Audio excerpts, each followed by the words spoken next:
What's up, Internet?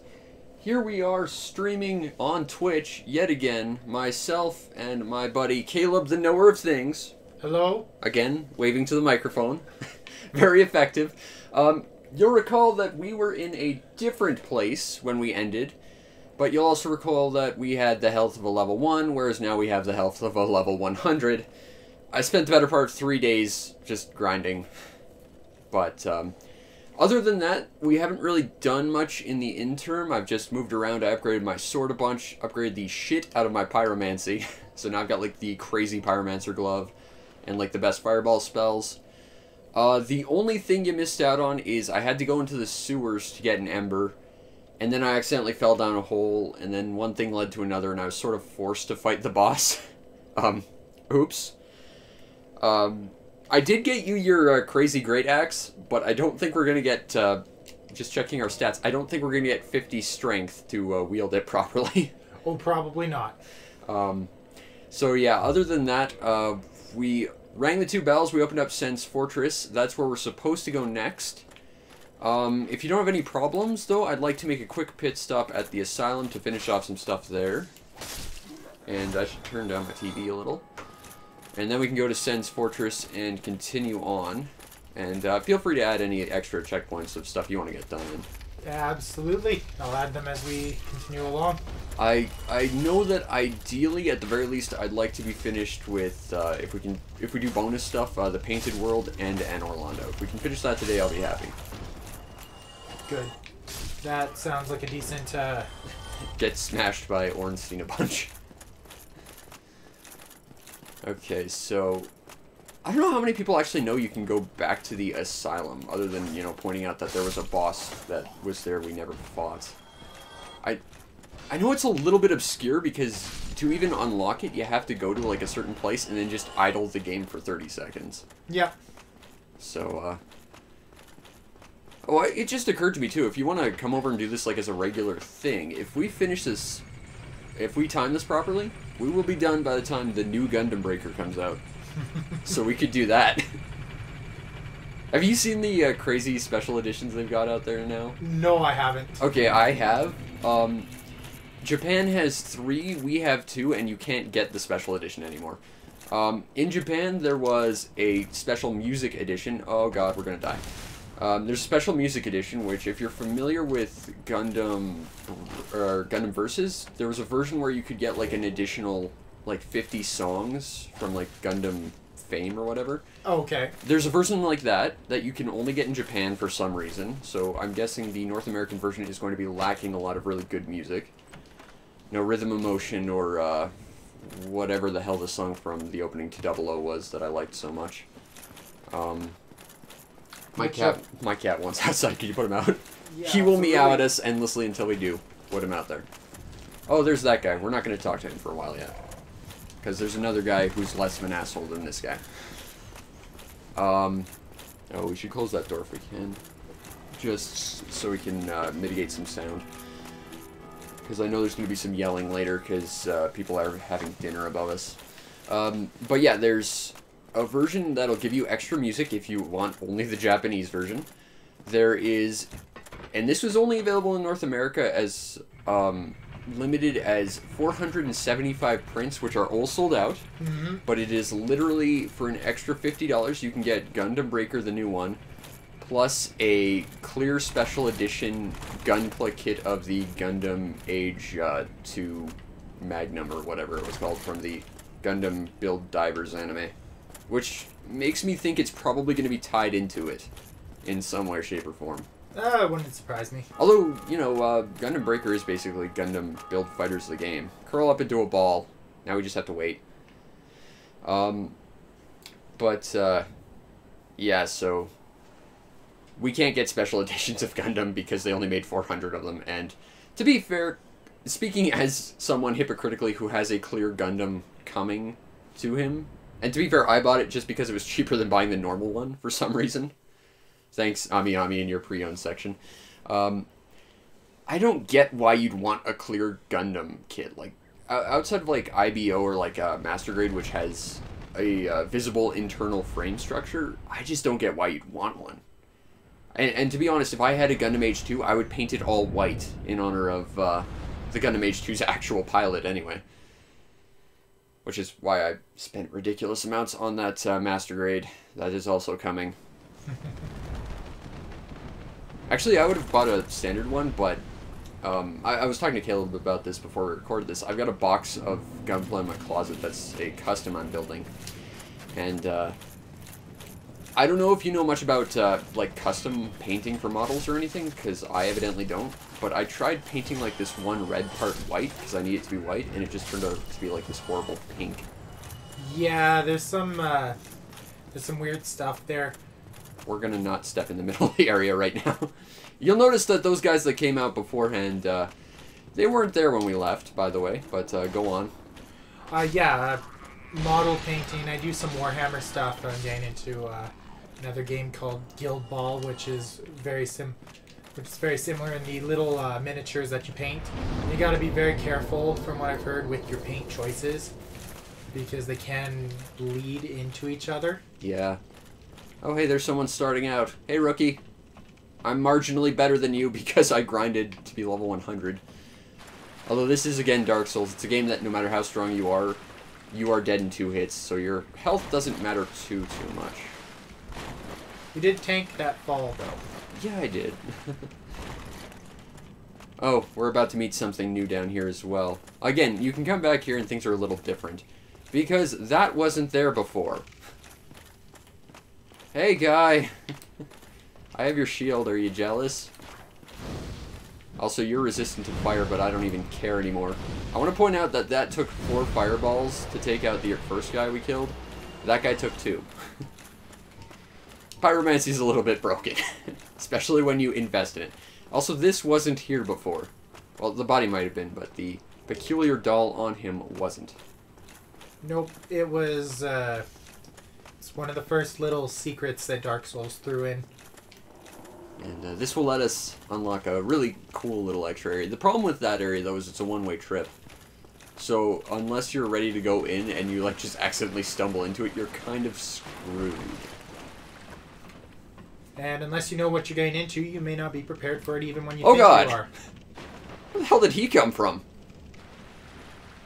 I think that's the guy who gave you the Estus. Oh, I thought...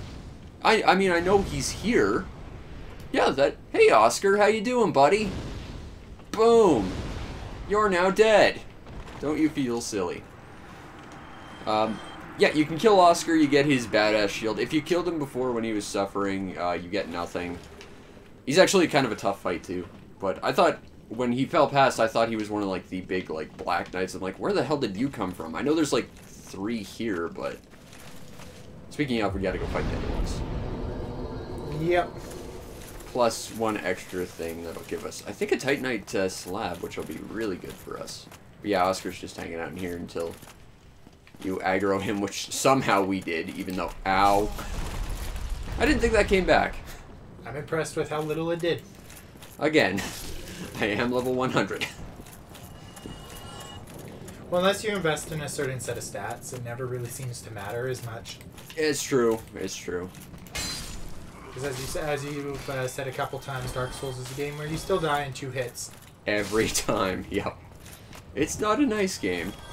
Also, there was only 1 guy here before. I don't know where the key to this place is, though. I tend to... I think I've only been past here once or twice. I mean, the main thing is we got the peculiar doll. That's the important thing. And one other thing that we haven't done yet, but we'll get there. But I guess we'll just wander around and murder some Black Knights. And then after that, we'll go fight Sen's Fortress, where we're going to die a bunch due to traps. And how magnetically charged you are to being attracted to falling off very narrow platforms because Dark Souls. It's a game of peculiar physics. Yes. That is undoubtedly true. Yeah, if I recall. Oh god, there you are. Hey guy. Huh, you can still block worth a lot. But... yeah. See, oh hey, we got another Black Knight shield. Awesome.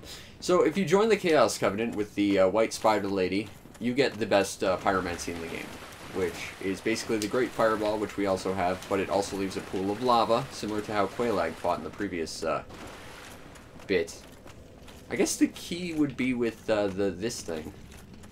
The key? No, the key is found... For the door up there. The key is found in the Firelink Shrine area. Oh, is it? Oh, yeah. we missed that. Oh well.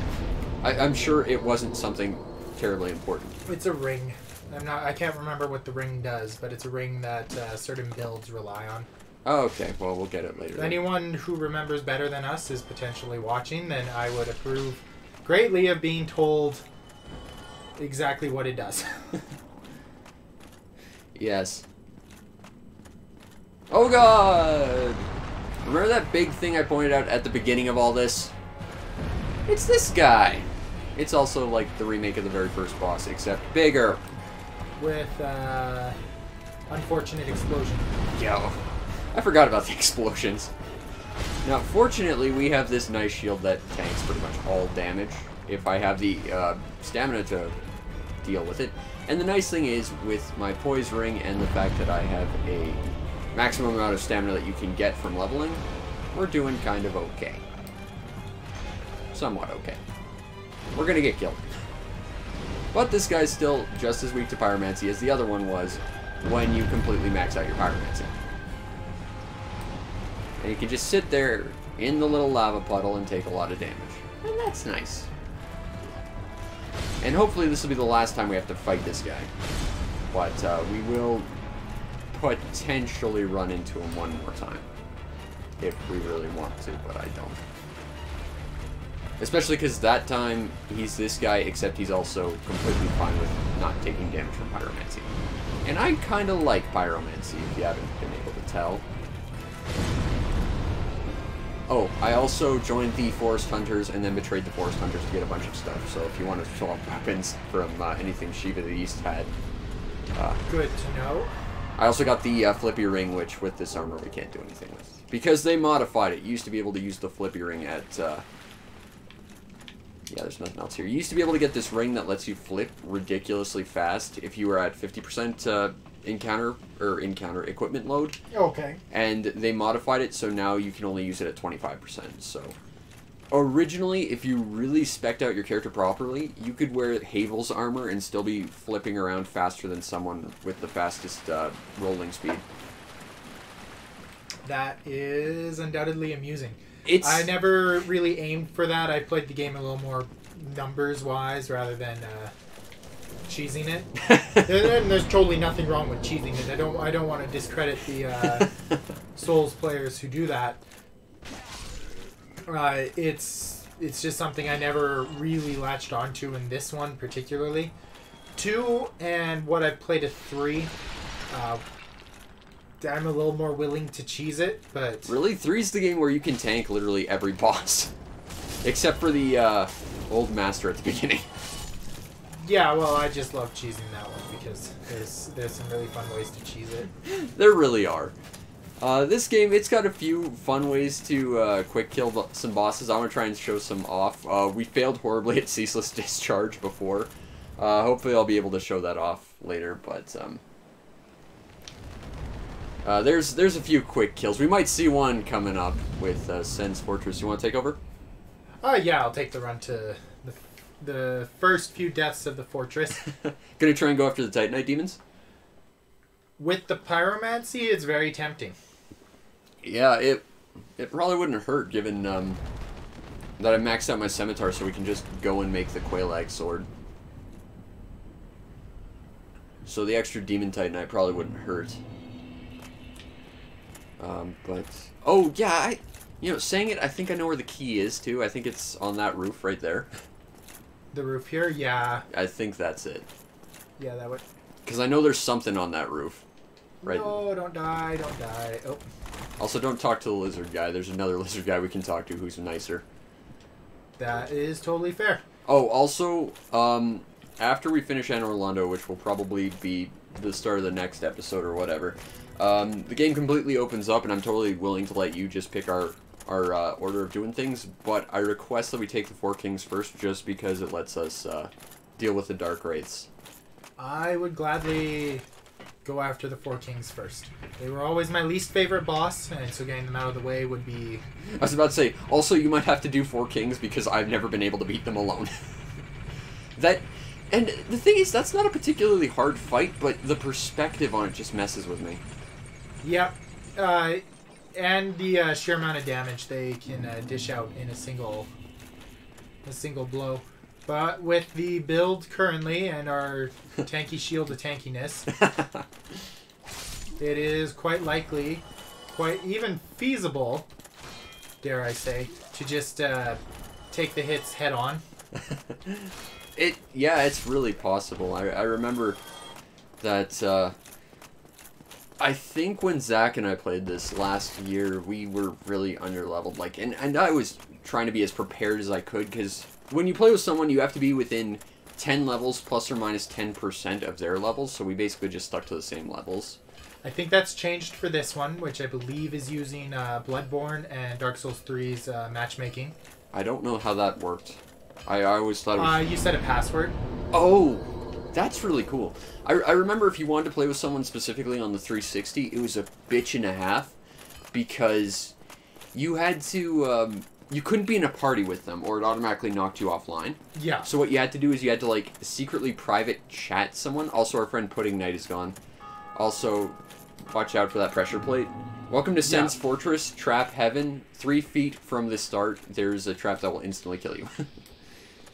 Welcome to Demon Souls. The second time. Just wanting to see how much damage you take from these guys? No, that was more I was trying to parry. Again, I've never been able to parry, so... Nope, that is fair. But... I've spent a lot of time in this fortress. Yeah, the actual, figuring out how matchmaking works in the original Dark Souls, if you want to play with someone specifically, was just terrible. Yep. I don't recommend it for anyone. I know Dark Souls 2, level didn't really matter, which was great. You could, like, pair up with someone level 1 at, like, level 100 if you set up things right. Now, if you look down for just a minute, that's a Titanite demon. In fact, you can hit him with pyramids from here. In fact, that pit has, like, 4 of them, and you're going to take a step forward once you throw that, so... Oh, I know. Okay, just so you know, you're probably going to land on top of him. Yeah, welcome to Pyromancy, it's awkward. Oh, interesting. The range is not as far as it should be. Yeah, that's weird. Also, the only way to go down there is to just jump, so... Yeah. Yeah, I don't know. Also, you're getting assaulted by lightning guys. And traps. Oh, I remember this place really well. You're gonna try and get the, serpent rings or whatever? I'm not sure. I barely remember what to do with those ones. It's been a while since I played the first Dark Souls. I remember how to get Big Hat Logan, and you can talk to Pudding Knight to advance his quest in here. So we can do that. I remember there was this one trap that was really peculiar, because... And again, it might be because I was playing it online, which is a little bit funny. But I remember playing this with Zach, and, like, there's this big boulder trap where you can redirect where the boulders go. Yes. And, like, 2 seconds after I swapped where they went, the thing swapped back to its original position. And just completely mullered him. That... I have seen that happen before. It's happened to me personally while playing it. It was not a pleasant situation, I will admit. Is that just an online thing? I'm not quite sure. Oh. Okay, well. And then there's these guys. There's one of these that likes to really guard a really narrow little bridge. And that's not a narrow bridge, that's like the widest bridge in the area. And also there's a pressure plate there. Yeah, it's the really tricky one there. You gotta watch all the doors. Yeah, Sen's Fortress. It's a thing that exists. Big Hat Logan's down to the right. You have to roll a boulder over that guy. Yes. Also, that guy can get hit by a boulder if you just like that. That usually kills him too. Apparently not anymore. That was actually not even enough damage. Oh, that's not nice. He probably just took a glancing blow from it. Like, I know you can roll through the boulders, and if you time it right, you'll take no damage. Now, if I recall, if you go to the right, there's a path down that'll lead you to Pudding Knight. Yes. I remember that as well. we might want to run. Because those boulders will keep coming at you. There he is.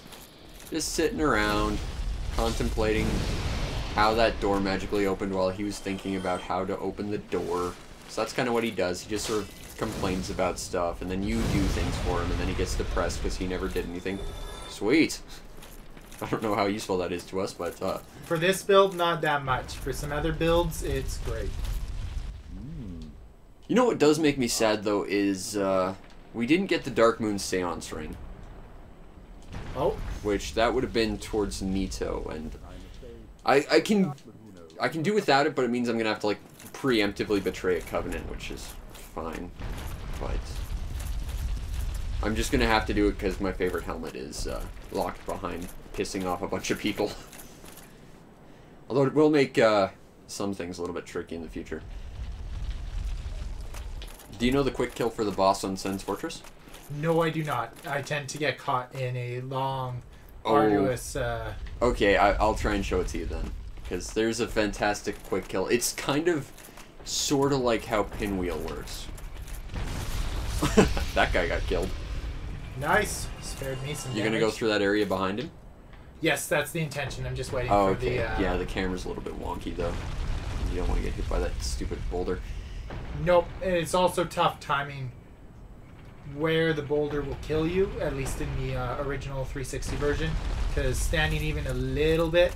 Yeah, the hitbox are a little wonky. I know I went into the swamp and saw some weird differences between what happens in the original and this one. Like, I saw the texture of the wall. Oh, Ring of Steel Protection. That's useful if you want to boost your stats. I've got the Bellowing Dragon Ring, which increases Pyromancy, but you can swap that if you want. Oh, I'm just double checking the ring. It has nothing. Increases defense a little bit. So it's, depending on your build, it can be useful. Like if you're running light, it's super useful. Medium, not so much. And heavy, it's basically useless. Yeah, at that point, ooh, that was nasty. Oh, that was a little scary. That was very nasty. It is why you always stop at the bonfire before this area, before you enter it, until you get the bonfire in this area, since you do not. Okay, now behind you, there's the pressure plate trap, where you can get this guy to just walk onto it like a Come on, buddy. Freaking Come on, buddy. Like someone who would whine about Dark Souls being too hard. Sorry, I get really bitter about people who whine about this game being hard. It's not, it's just really freaking unforgiving. And that's fine. I like that. Nice try, bucko. Might want to heal up a little. Yeah. You got so much health on this guy now. Oh, he didn't set it off. Nope, you could have faced backwards and blocked it, though.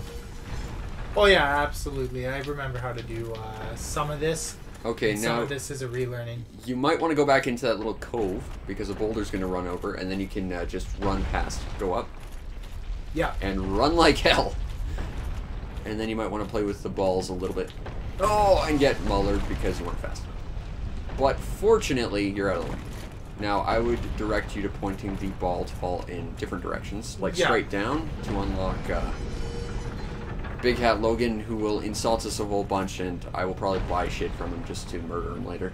And get his stupid hat just to slap his smelly face. Sen's Fortress, it's a thing of beauty. Now, what's interesting about this is the route we took means that there's kind of two ways we could go about doing some stuff, and I think we kind of ended up taking a way that might end up costing us like a ring or something like that, but I can look after that later if you want.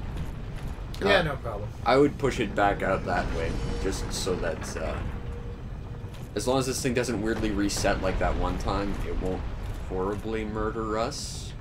Interesting, it is not killing the enemies instantly. I think the enemy, like, it looked like it was off to the side, so I'm thinking they're getting glancing blows off of it.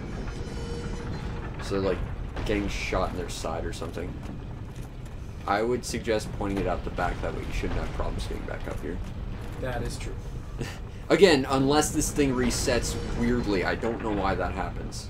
It does sometimes, I know that from personal experience as well. But why am I taking the long way? Yeah, you can, I think, get an extra thing if you go just follow the quick way. Okay, well, it's still pointed in that direction, so that's... Progress. it's better. Yeah, there's some stairs to the right that we walked past, but we can go back there later. Yeah, the intention right now is to just get Logan and his stupid big hat who will insult us for not being intelligent. Do you know who we are? We are Faffy Bottom, hero of the tale. Or villain, depending on how you interpret the story. There he is with his stupid big hat.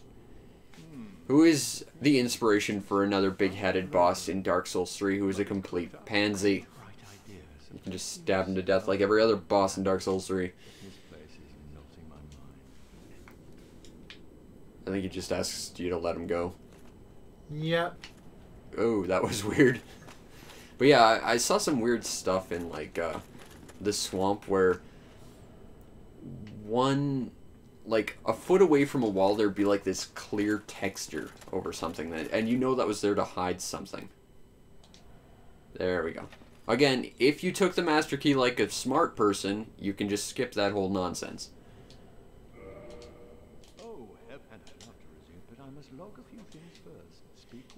His favor is he'll teach you sorcery, but the thing is, if you don't have an intelligence of, I think, like 20, he just sits there and calls you dumb.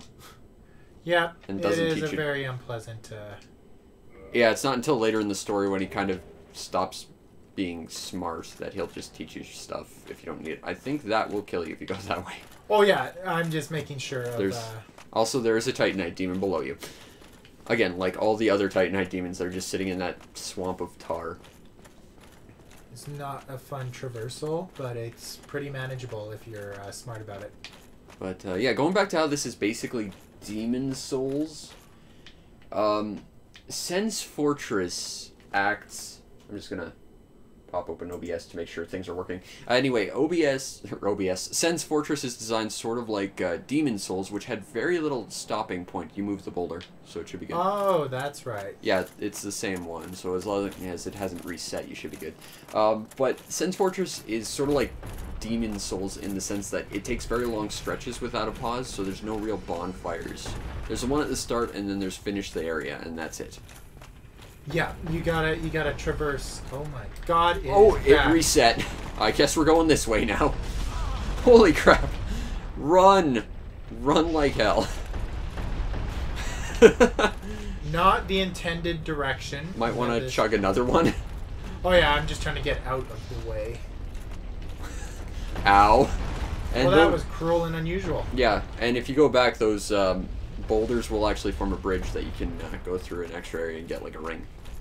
Yeah, you just gotta wait for them a little bit. Man. So yeah, that thing reset, I guess. Still don't know how that works, but it happened. Especially since there's no giant in that area. Well, there's a giant above it that drops like. Oh no, I get that. I mean, how are they resetting the? Oh, I don't know. It looks like you should be able to fill up with like 2 more. I think there's a mimic behind you as well. Oh, mimics. You've got fireballs. Use them. Oh no, that I know. Oh, I have. You got great chaos fireballs. That's even better. They're basically the same, but they leave lava. So welcome to Secret Areas in Sen's Fortress. Again, going back to Demon Souls designs. I think there's a ring behind you. Behind me, okay. Oh god. And that's... yeah, there's the ring. See, the sad thing is, I'm sure you're better at Sen's Fortress than I'll ever be. Oh god! Oh, that was uncalled for. That was close. Yeah, stand there. Grab the ring, and then I think if you keep going that way, it's just basically a dead end. So grab the ring and just go back to the mimic. Okay, there's the covetous gold serpent ring, which increases souls by 20%, I believe, which...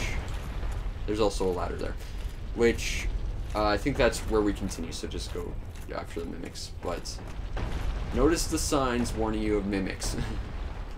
Or not warning you of them, that is another... Jump off this cliff for a surprise! Welcome to Dark Souls. Oh god, you're having some troubles. It's the game's camera. It's never been a nice thing. Yeah, that's why I just chuck fireballs at the unawoken mimics, because they take as much damage before they awake. Oh, interesting. I did not know that. Yeah.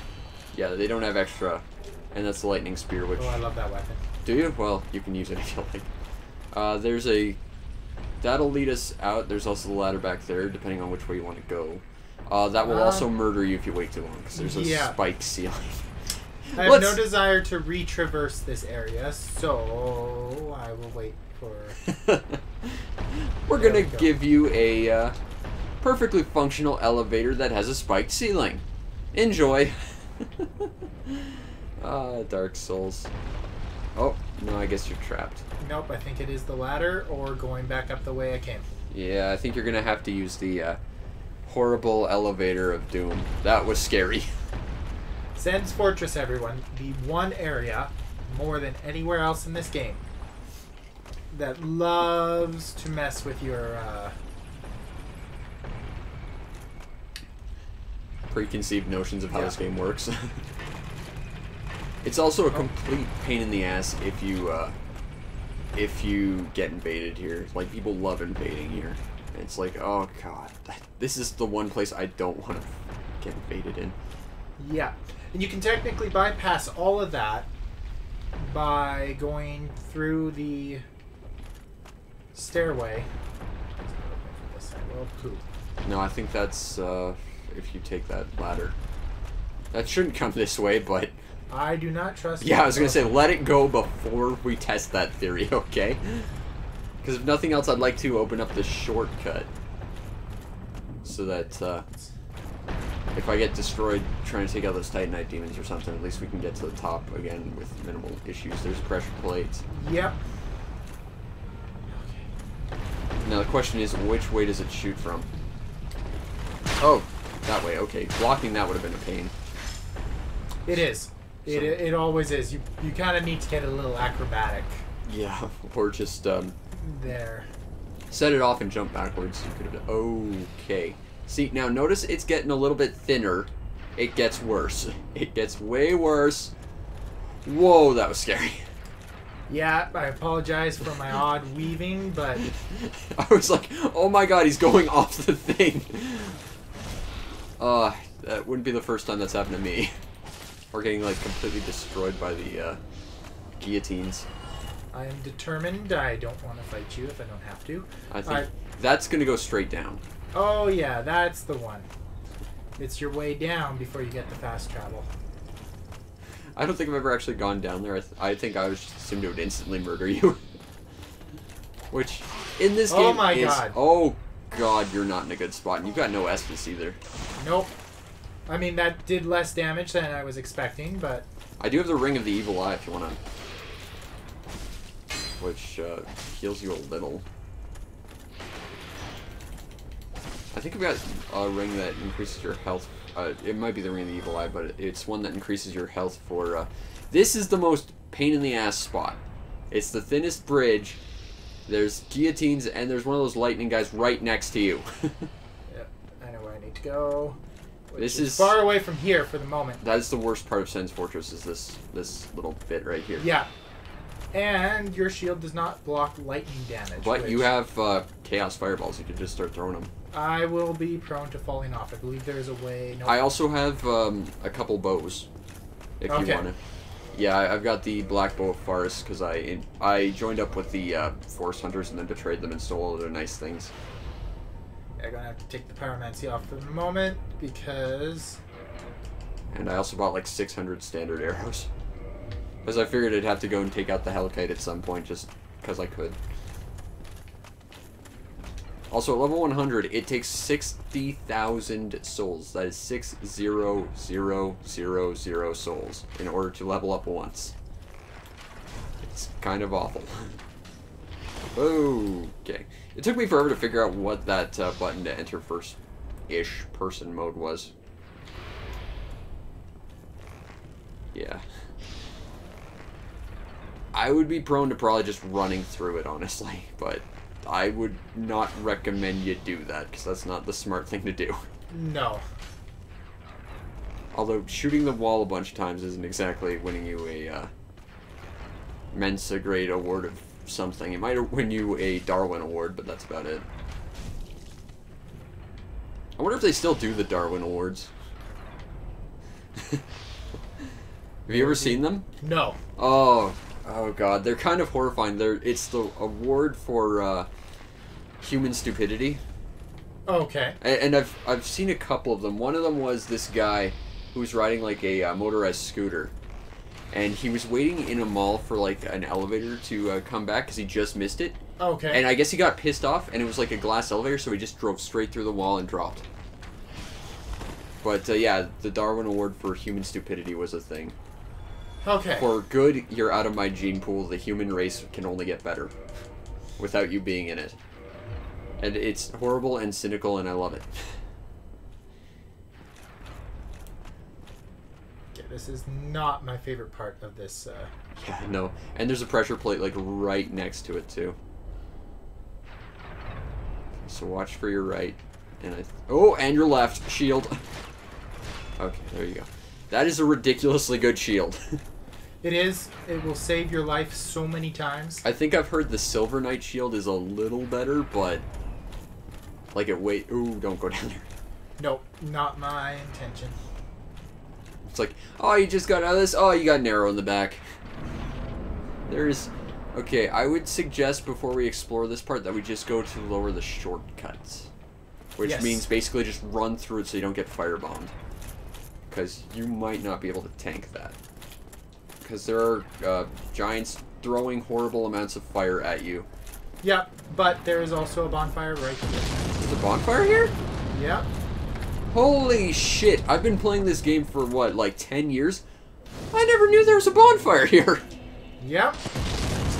Wow, I'm learning stuff. And I will pass it on to you for the next portion. Where the hell am I? Huh. The best thing about the first Dark Souls was all the secret bonfires. Evidently, I never knew about this one.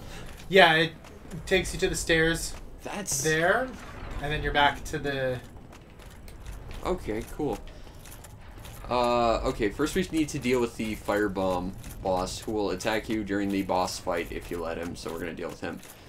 And I promised I'd show you this because, I think it's a thing you don't really know about, and it's defeating the boss without trying, and it's fantastic.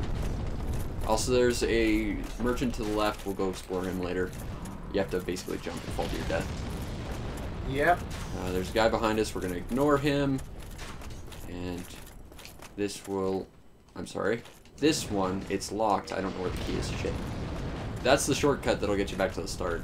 I don't know where the key for that is, though. I know what you're talking about. I have unlocked that one somehow. I think it's at the bottom of that tower underneath the merchant. So, but you can see these scorch marks. That's where the giant above this tower will attack us. These are Baldur Knights, I think, which are... if you remember the big black knight that we fought back in the... not the Firelink Shrine, but the church to get the first Firekeeper's soul. That's a normal enemy around here. Now, we need dung pies. An item a lot of people think is completely worthless, and they are wrong to do so. Ow. Because there's this guy. He's a big angry giant. He's a big angry giant that will smash you without letting you even do a thing. And now I'm toxic. Great. Oh well. And now he's toxic. And the difference between him and I is I have blooming purple moss that'll detoxic me. Won't detoxic him. So we just have to sit here and wait. And it'll take about 8 dung pies and he'll die. So we're just waiting for him to die. Or at least stop taking damage, because we'll have to reapply it.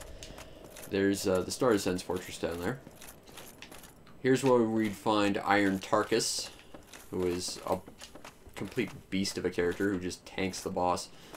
That guy will attack us if we try and fight the boss. There's the boss over there. Love the design. Boss design in this franchise has always been top-notch. Fantastic design. You don't know the quick kill on him, right? So I will... I've done it by accident. I can't duplicate it. I will see if I can do it. It's not hard, because he's basically just similarly to Pinwheel. Like the rest of Sen's Fortress, it's all about subverting your expectations with the series. And I'll show you what I mean, but...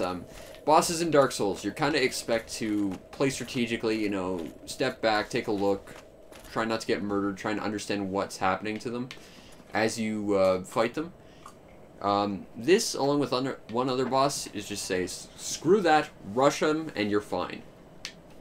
And you can kind of see that the environment here is a big square arena with like a small bridge on this side. There's a small bridge on the other side right below him, which doesn't happen to give him a lot of room to maneuver.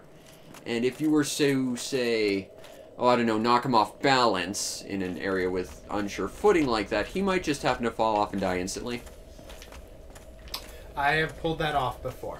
He's fantastic. I think it's like, he has to be standing on that chunk of the platform and you have to do like 2,000 damage to him or something, which with our pyromancy, that's ridiculously easy to do.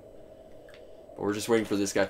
See, the annoying thing is we could go to the merchant and we can go collect items, but this guy will be firebombing us the entire time, so we just kind of have to wait it out, which sucks. Yep. The dung pie method is so much better than the method that I typically relied on, which was sneaking pot shots at him as often as possible with my bow. Yeah, like, that's the thing. You don't want to fight this guy straight up because he's big and he hits hard, and there's not a lot of room for you to maneuver, and again, he's just got a huge reach, so you can't maneuver. You're going to just get hit and you're going to die in about 2 hits. Whereas, throw a couple dung pies at him, he takes damage consistently for a full 60 seconds. Similar to you, actually I think it's a full 10 minutes. So, yeah, this guy's going to die. Basically, just really, really slowly. And this is how horrifying toxic is. This is like the killer poison. This is like the second worst status affliction in Dark Souls. It's like just consistent small bits of damage, but if you don't have a lot of health, you're going to be in trouble. And this guy has a ton of health, and he's about to die. Yeah. And we could go fight another one of these guys. I wouldn't bother, but there's one over there that's dropping boulders, and that's the guy that's been ruining our day up to this point. We're going to have to go back for the Titanite demons later. Not that that's that big of an issue. How do you want to do the Painted World? Do you want to do it before we finish Anne Orlando or after? Probably after. You think? Well, okay, if you want to do it that way, there's one extra thing I want to do between then. Because, the bosses happen to unlock some stuff, and I happen to want some of that stuff. And we have lots of souls to buy it, so I want to get my awesome fashion souls on. But, yeah, sure, we'll do the Painted World after the bosses. I'm just asking because the Painted World's sort of on the way, too. It is, but, as you said, you do get stuck there if you're not prepared. And there's a greater chance of losing all the souls gathered. That's true. Okay, so again, yeah, you can see he's on very small footing, so yeah. we're going to play with that in a bit, or I'm going to try.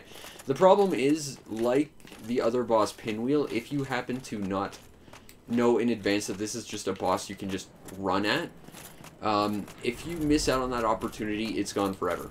Because he will just respawn at the big middle point of the environment, and you can't knock him off. Yes. So that was the first time I played this game. That was fun to find out that there was a quick kill and I didn't know how to do it. And fighting him fairly is not the most fun way to play this fight. It's these guys, except now they've got parrying shields. Ow. If I remember correctly, they always had the parrying shields. They just didn't use them. I know some of them have like really big knight shields. Yes, it's really frustrating when they drop them on you when you're trying to get that parrying shield. That would involve someone who knows how to parry, though. Not my problem. Titanite shard, I don't need them anymore. Because I upgraded my scimitar to +10. Oh, and but for anyone who is looking to grind and is here before, this is a prime area for grinding Titanite shards. Yes it is. I went to Undead Parish to get Titanite shards. I then had to go to the swamp to get large Titanite shards and farm slugs, which sucked because they've got like a 2% drop rate. Yes. There's a place where you can just buy them, but we don't have that unlocked, and I didn't want to go further than that, so. Completely understandable. Okay, what does this guy have? Oh, right, this guy's got... now, this guy looks freaking huge, right? I want to point out he's hovering above the ground. He's not huge. He's a tiny man who's just insecure about his own height.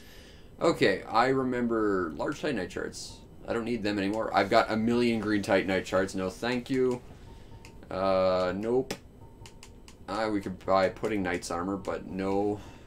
We do want these rings, though. Especially the Thunder one. Very shortly, that's going to be important. Yes. Oh, also, in the O and S fight, we're going after O last. So, yeah. Just because his armor is kind of my deal. Hope that I may have to leave that to you then, because I've never successfully beaten the enhanced Ornstein. I can. I didn't have that much trouble last time because he's got a pretty basic pattern. The trick is getting to the point where he's the only person in the fight because it's a 2-on-1 fight. Yeah. And like it's basically me getting lucky up to that point. Okay, so we've got the cage key. That's important. That'll unlock a shortcut to the beginning of Sen's Fortress. Which means we could go fight Titanite demons. I'll probably do that in my off time because we just kind of skipped them. So that's not that important. What else do we need to do here? I don't think we need to do much. We can go down there and look for some stuff. I'll just fall to my death. So yeah, I'll recover health. We'll go explore the rest of the collectibles, and then we'll go fight the boss.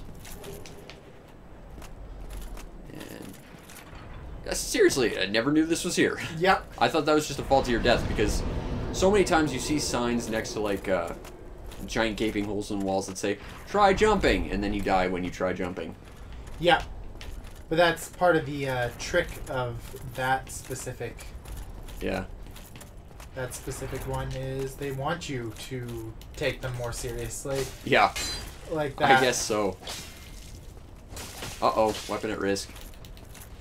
Crap, we gotta repair. Now, fortunately, I went and bought a repair box, so we can just repair our stuff at a bonfire. That's not a problem.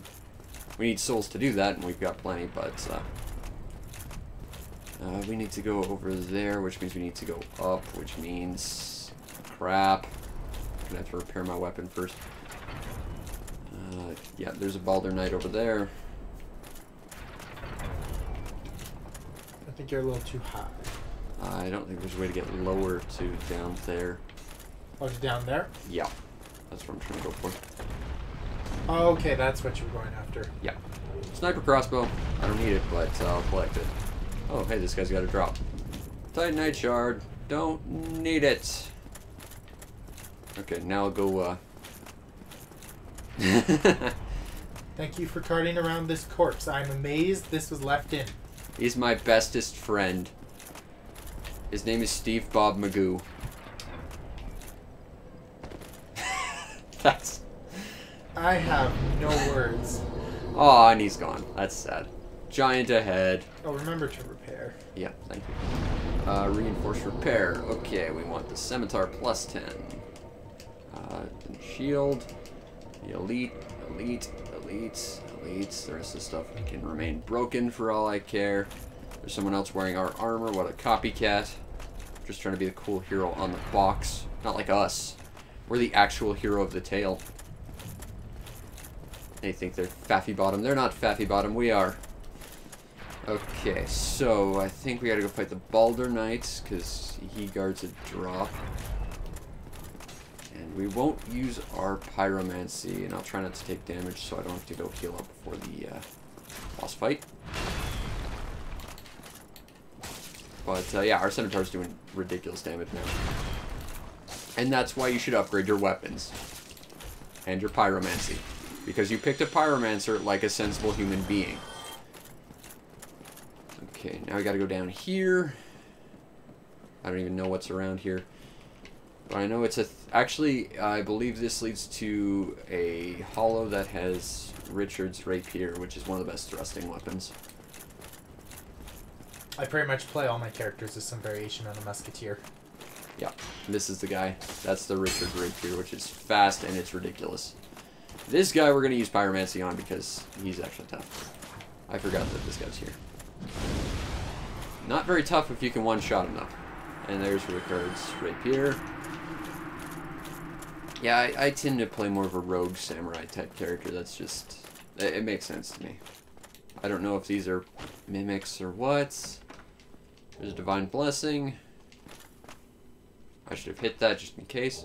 Rare ring of sacrifice. I've never actually used one of those. But no, they're good to have on hand in a very desperate situation, but you got a lot of better rings, and souls are pretty easy to come by. also, look at that snaking like wall. I've never seen that before. This game is awesome. It is. Also, look at those walls up there. If you go anywhere around like the standard level of the world, like the Undead Parish or whatever, you can see those. Those guard the where we're going next, which is like the city of the gods, and it is just like the nicest place. Or it will be before I have to do some things, because I didn't get the Dark Moon Seance Ring and I have to betray a covenant. Which you normally can't even get to without the Dark Moon Seance Ring unless you do some horrible things that piss a lot of people off. But at the same time, I'm not going to go get the rings that's on the other side of the world, and I want fashion. Because style points matter. Is there anything down here? Don't know. I don't think there is. If there was, it has already been dealt with.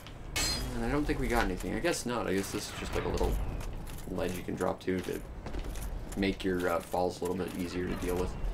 Now, fortunately, we still have enough pyromancy that this should not be a problem. Don't think we need to get Tarkus on this or anything. Although he would basically just tank the boss.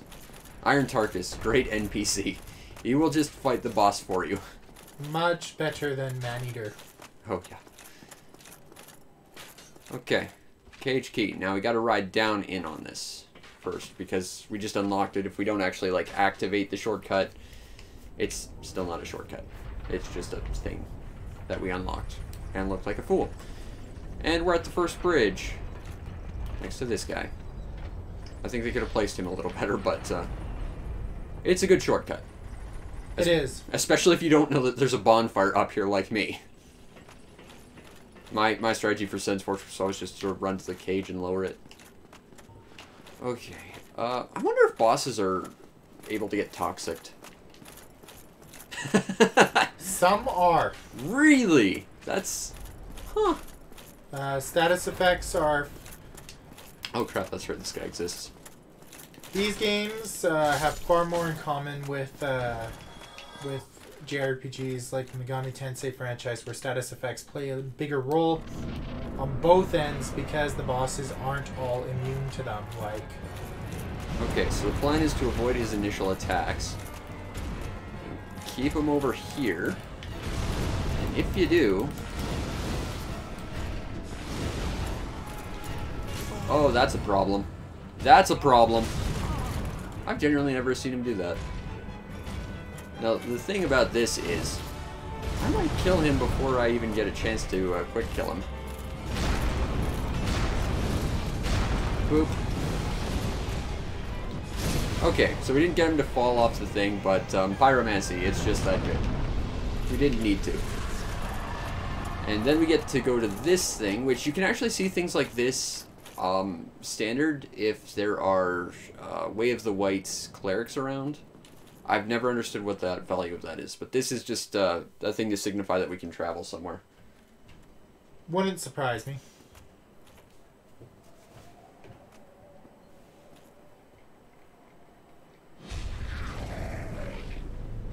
And it's these guys who look like they will rip you in half, and indeed will later, but these guys are actually nice, unlike literally all the rest of them. And they take us past the horrible, horrible walls, keeping all the plebs out of the gods' village. Welcome to Dark Souls, people. Oh, and Orlando. Oh, that's one of the most freaking beautiful things. Until we do something that'll make me sad, because I don't want to, but at the same time, I don't have the ring and I'm not going to be bothered to go get it. But still, welcome to the most beautiful part of the game. It's also one of the prettiest sights of last console generation, I think. No, it still looks good, even updated. Yeah. I mean, the only thing I think that's comparable in Dark Souls, like the entire series, is Dark Souls 2. Very early on, you can go to like this flooded city, that kind of makes me feel kind of like this. But that's because it was mostly just also a sun setting sort of area. Okay, these guys will destroy you if you let them, and they also guard some delicious, delicious treasure. So we will fireball them, and then I will pass off the controller. Feel free to upgrade your strength +1 if you want, or health or something. I don't know. We've got souls. I just ask we keep enough souls to. This is a Dark Moon Nidus. She guards the fire. She's a fire keeper. She's owner of some of the prettiest armor in the game, and definitely my favorite helmet. We will be relieving it of her later. Also, we get her soul later too, because we're gonna piss some people off. But at the same time, it's a nice helmet. It resists curse, which is good because curse sucks. Yes. And fortunately, there's only like, I think 2 places in the game we have to go where we can get curse now because I did the sewers. And that's the extra like tree of life or whatever, and Seath can curse you. Seath can curse you when you die, which is like the worst thing ever.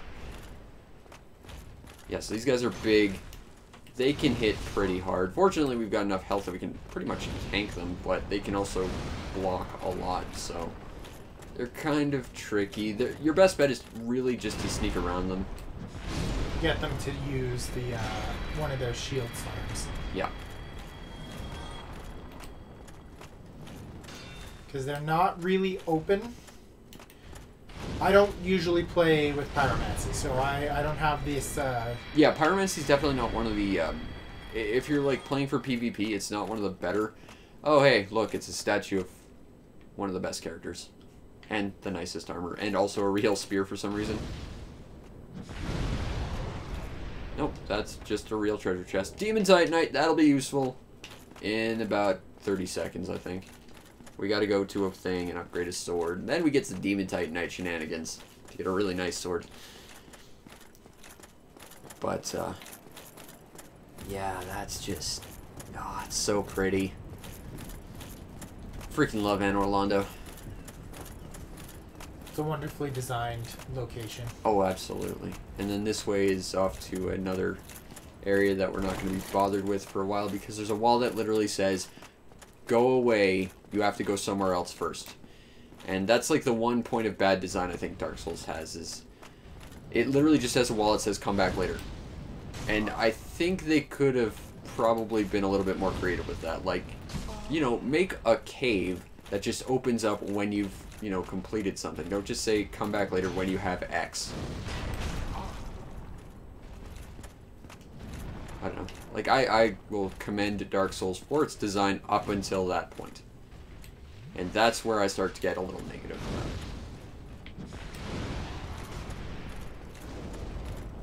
Come on, someone do a thing so I can do a thing and make you all burn.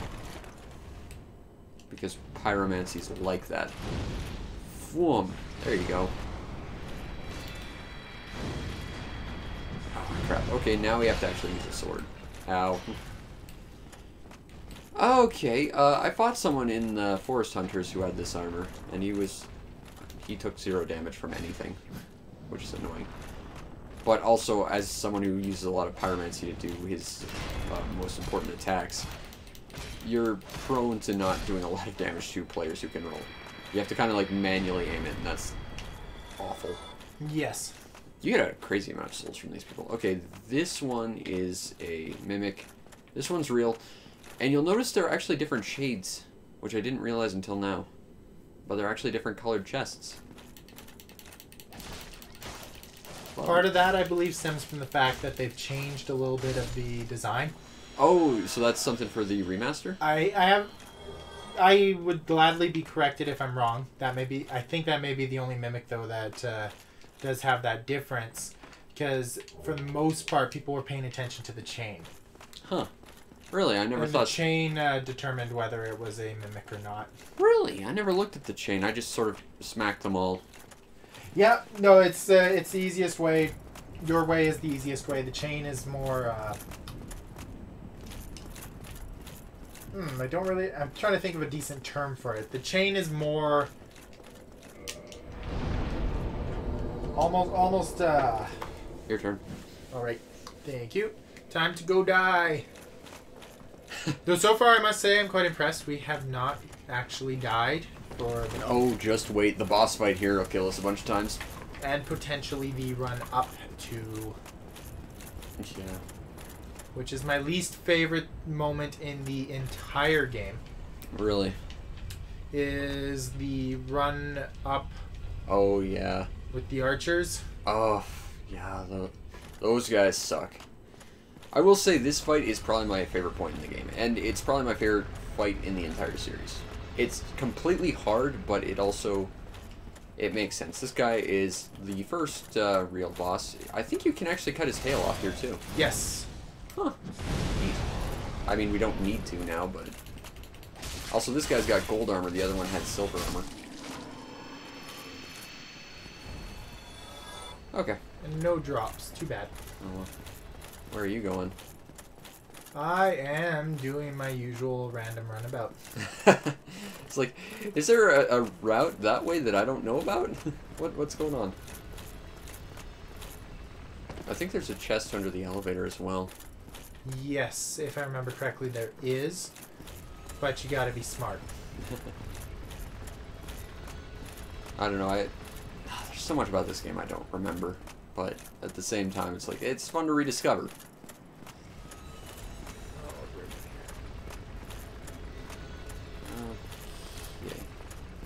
Oh, I love some of that design. Where are you going? The chest is in there if that's what you're looking for.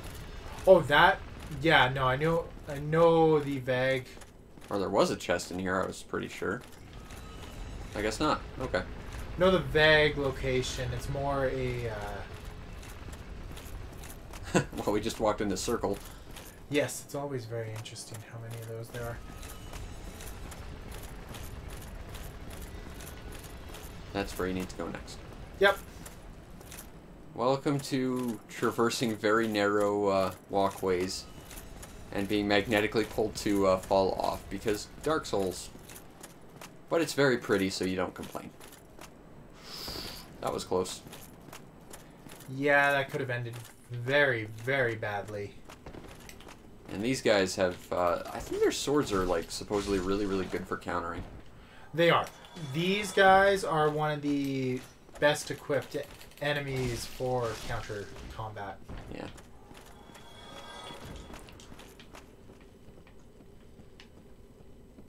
And these are the painting guards. They are a fun enemy to fight. Their gear is amazing for Don't lighter fall. builds. And they're going to fight you a lot on here, and they don't care if they die. No. It is also part of why I typically bombard them from a distance. That's not a bad strategy. I think that's basically the best bow outside of like great bows. Would not surprise me. You have to kill an invisible enemy to get it. Oh. It's been so long since I've played that I have to relearn the firing controls because Neo has been my go-to. I still have not played Neo. I really need to.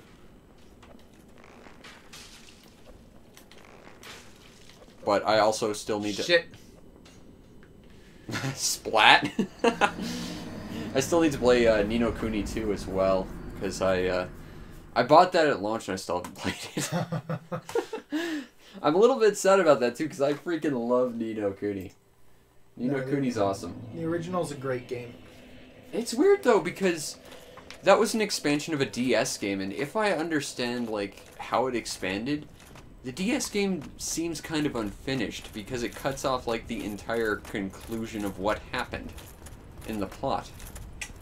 Yes. And it just sort of leaves, you know, like a no nonsense, like what the hell is going on kind of thing. Oh, that's a player. Okay. Making sure I'm not getting backstabbed by someone. Well, to be fair, I did betray a covenant, so the Dark Moons are probably going to be on my case about it. That is fair. Because we aren't Dark Moons, and we're going to be even less Dark Moons in a few minutes.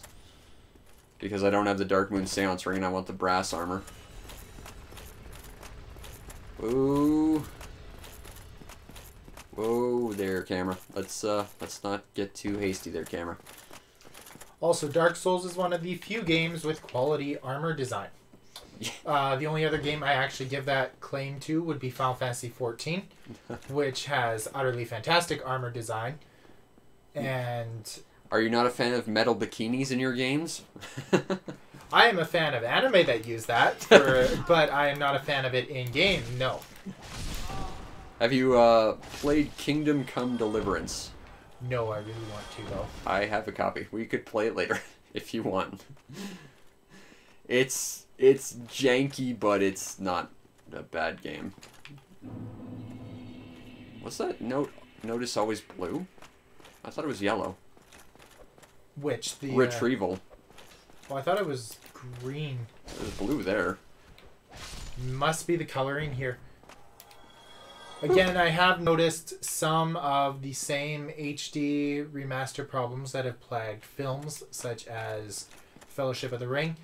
And that is, the more vibrant the colors, the more washed out they... not washed out, but the more overly saturated they start to look. And you begin to see... Splat. Yeah. I've noticed, like, I mentioned this a little while ago, but I've noticed HD remasters of games tend to have, like, weird, like, clear textures that look like spider webs over stuff. Yes. I genuinely don't know what that's about. Throwing knife. We didn't get their painter's knife. I don't know how to get that over there. I want to say you got to go down here.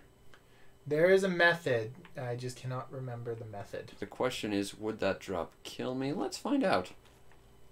Nope. Any other character with lesser health has a much higher chance of dying from that. Oh, probably. That's why we've got like 50 health. Actually, I think we got like 46. I was trying to get to 50, but I just could not be bothered to get the like remaining 4 points. Because after that, it gets like serious diminishing returns. Yes. And that's why you don't really need to increase stats beyond 40 usually. Health, it's like 50 because it's a little bit different. But okay, I think that's everything over here. Whoop. Now, if you really want to do the painted world first, I am still okay with that. You know, you want to do Enter Orlando first, that's fine by me. Okay. It just means that I'm going to have to get all fashioned up before we do the painted world. Because style points are important. Okay. That goes up the way we came. We don't need to go that way. Okay. Welcome to the Bridge of Bridgeness.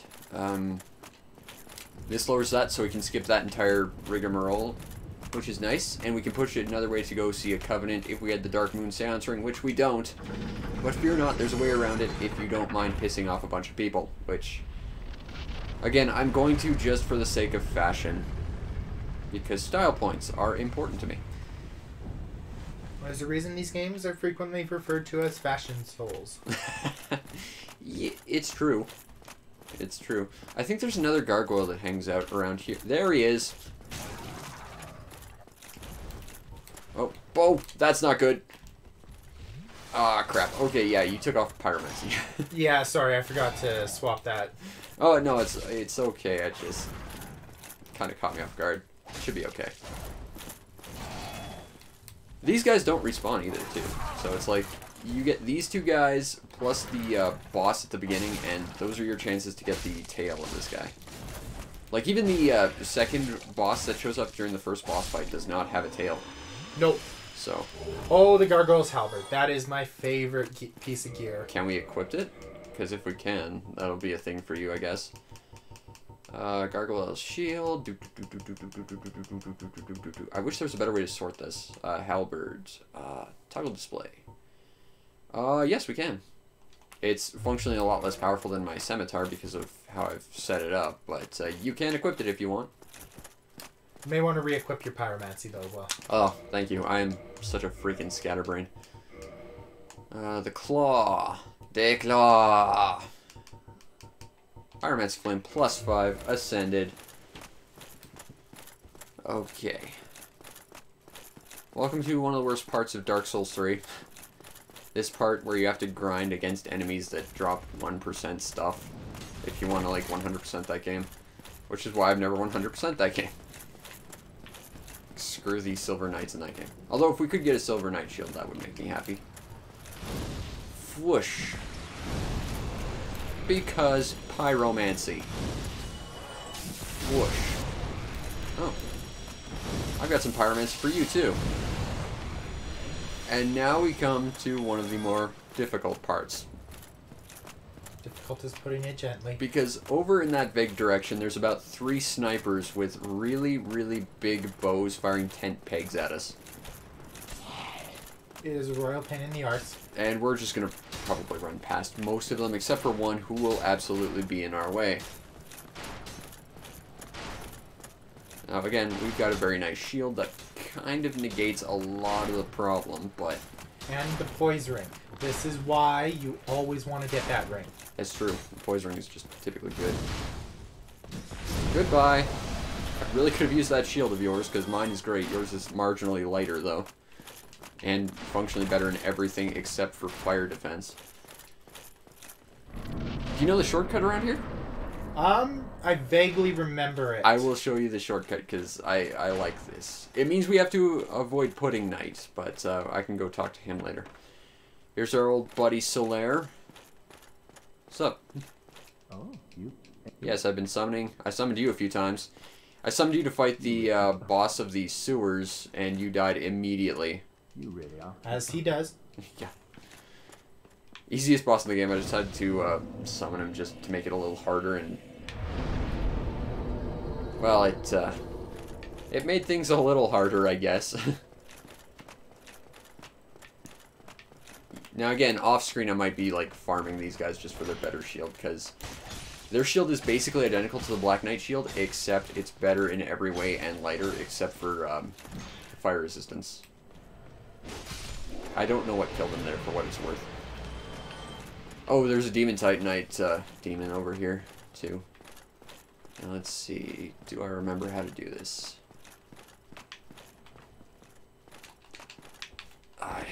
This might take a couple tries. There we go. Shortcut achieved. And now I just gotta fight like 2 more of these guys. That guy will not attack you until you get close to those chests. He will leave you alone. Form. You're dead. But I really want that chest, and also it's a chance to maybe get his shield, and he won't block the first attack, so yeah, you're dead. I think these are the Silver Knight gear, except for the shield, which is the one thing I actually care about. Yep. Okay. For the longest while, this was my armor. Oh, it's good armor. It's good armor. I think we can get the Havel set around here, too. I think that's in this room. And, Because secret door. I thought I had to press A against it. Didn't work. And I think there's a Mimic down here as well. yes, I think the Mimic holds the set. Okay. There's a chain. See, I think they may have changed it. Okay, well, I'll just pyromancy the shit out of both of them. Okay, you're real. What about you? Are you real? I don't care. I've got pyromancy. I don't think you're real. You're dead. You're not dead. Why aren't you dead? You're dead now. Oh, the terror. Oh, no, it's just the Occult Club. Which, okay. Strength builds use things like that. The Dragon's Tooth. Havel's Great Shield. I've also used this armor extensively. You would as a heavier character. It's like the best, it's the best armor in the game. But it's stupid heavy. I like to tank hits. It's kind of my thing. Oh, I thought there was a chest down there, but there isn't. That or heal everyone. Or a healthy mix of both. So I range a lot of paladin-esque builds until I get really bored, and then I'm just like, okay. Okay. Now we're going to go to that magical room I mentioned the last episode with a Titanite demon in it. That's just a tiny room that you wouldn't expect. Holy shit, why is this giant thing in here? Hi.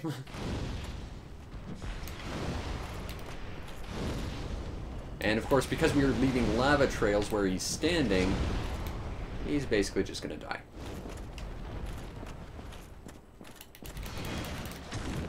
Ow. But I can tank. And now he's dead. Oh, and we got 2 Demon Titanite. That's useful. Plus the souls to back it up. I think it's time I go do a thing I need to do. Just be very careful in here because you can be drawn into the fight with Goldie. Oh, yeah. We should do that, actually. You have to manually activate that, though. Do you? I always remembered it being... No, it tells you, like, the black eye is quivering, and then you have to, like, use it, and then you get drawn into the fight. That'll save us some time later by opening up the front gates. Love the enemies here. Oh, yeah. They're frustrating, but absolutely. Although it's kind of sad because we're going to get rid of, like, all of them in about a few minutes. And we're about to fight, like, one of the most difficult fights in the game, but also one of the best ones. Hey, guy. Want to give me your shield? Be a pal. You won't need it, because you're going to be dead. And I could really use it. This is the only place where you can fight Silver Knights, too, isn't it? No. There are some in the final push to... Really? I thought those were just Black Knights that respawn. No, there's a few Silver Knights. Oh. Huh. It's predominantly Black Knights because of their charred... Yeah. Yeah, I've invested a lot of time into learning about the lore, and so I know some of the more esoteric little pieces. Like, all of the lore? Literally, all the lore of this game is through item descriptions, too, which is amazing. This Yeah. guy's not evil. Don't attack him. If you do, you screw yourself out of a lot of really cool things. We're going to modify equipment. No. Yes. Reinforce, because we can do that. I should have gone the other way. No, I don't need to. Yes. Yes. Yes. Say hi to my new sword. This is my new favorite thing. This is my favorite weapon in the game, the Fury Sword. Assuming this is typically your end-game blade. Oh, well, sometimes it's the Chaos Blade because it's functionally better, but I like this one better. I think there's one of those little arches has a thing, but I don't care. I'll open this gate and probably get mullered by that knight. Oh, there's a thing down there. There's 2 of these guys, so we'll fight them off. We'll go hit up the bonfire yet again, and we'll go try and fight some bosses.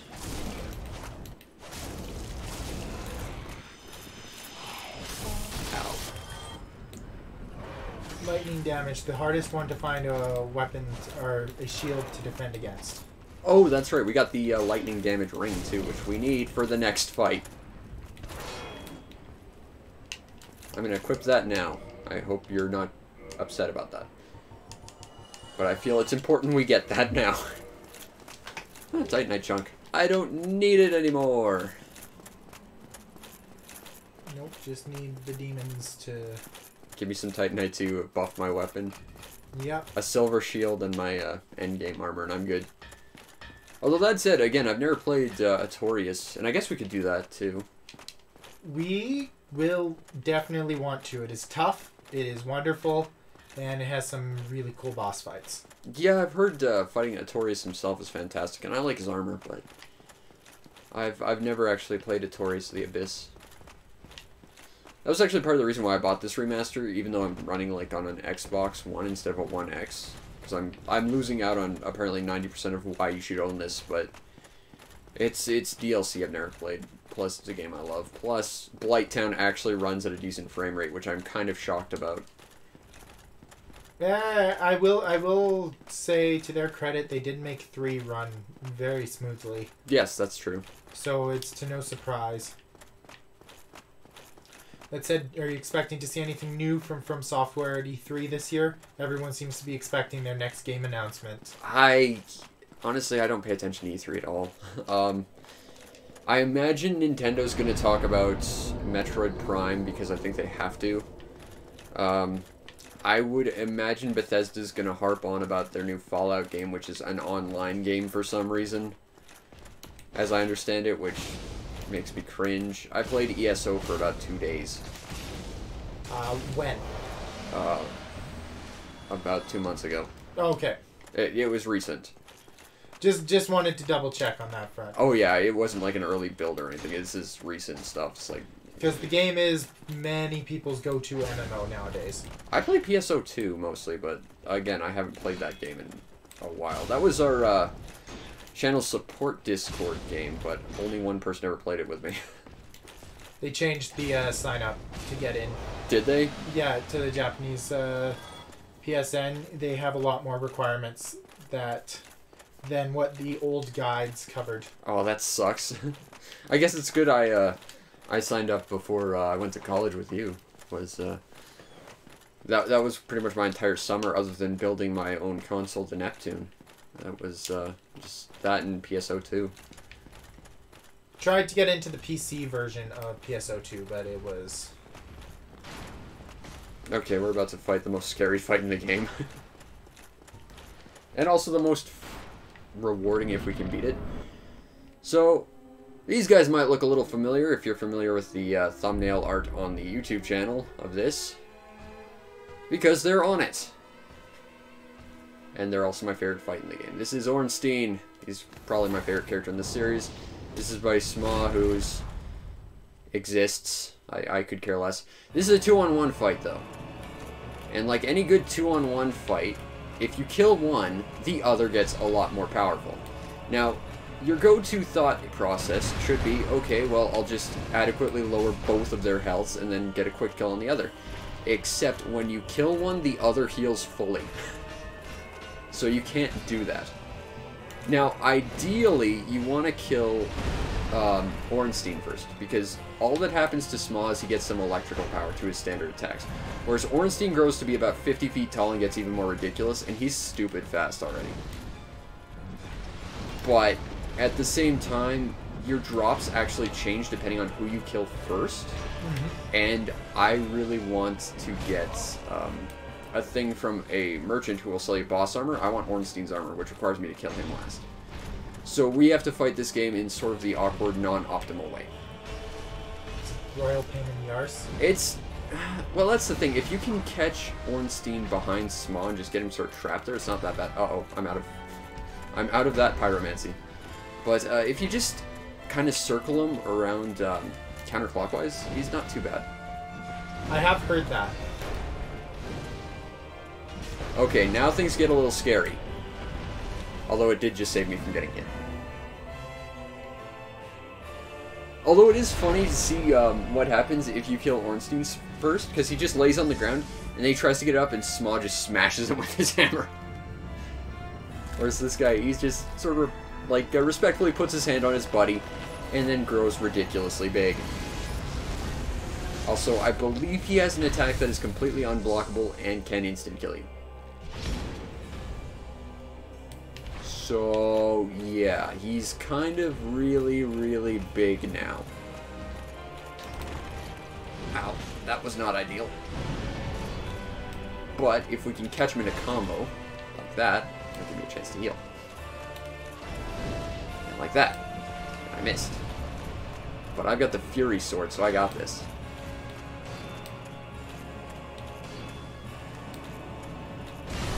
Okay.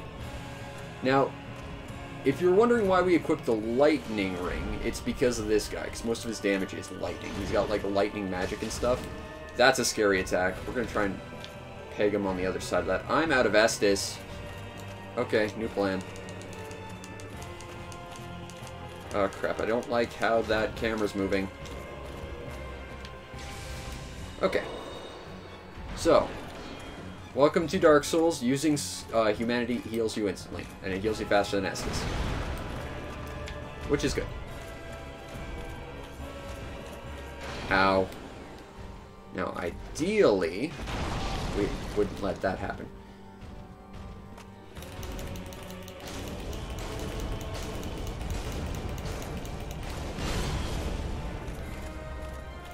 Now, again, if we can get him into a combo, or just do that, that works well for me too. I can use that to heal up. Now, for what it's worth, I did not plan on doing that. But at the same time, I was saving that humanity for something else. But I think this is sort of a desperate time sort of situation.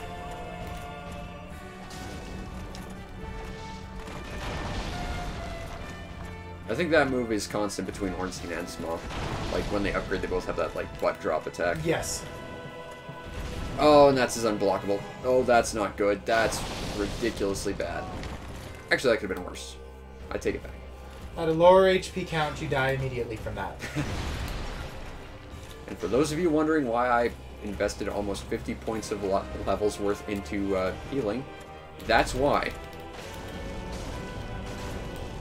I think I'm actually doing pretty good. Like, I was really scared of this fight, but so far I think I'm not doing too bad.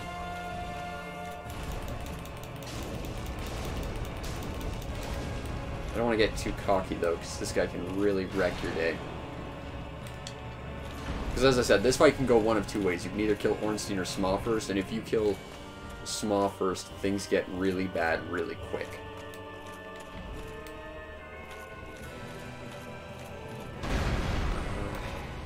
I'm really worried if I should pop another humanity or not. Because I don't want to get hit by that unblockable, but at the same time.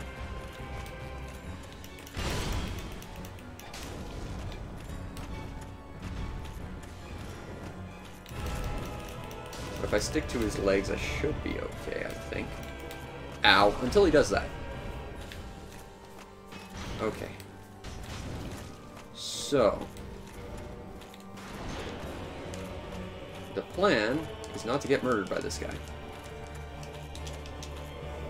So I think I'm doing okay. Not great, maybe, but I'm doing okay. Hide behind there and avoid that attack.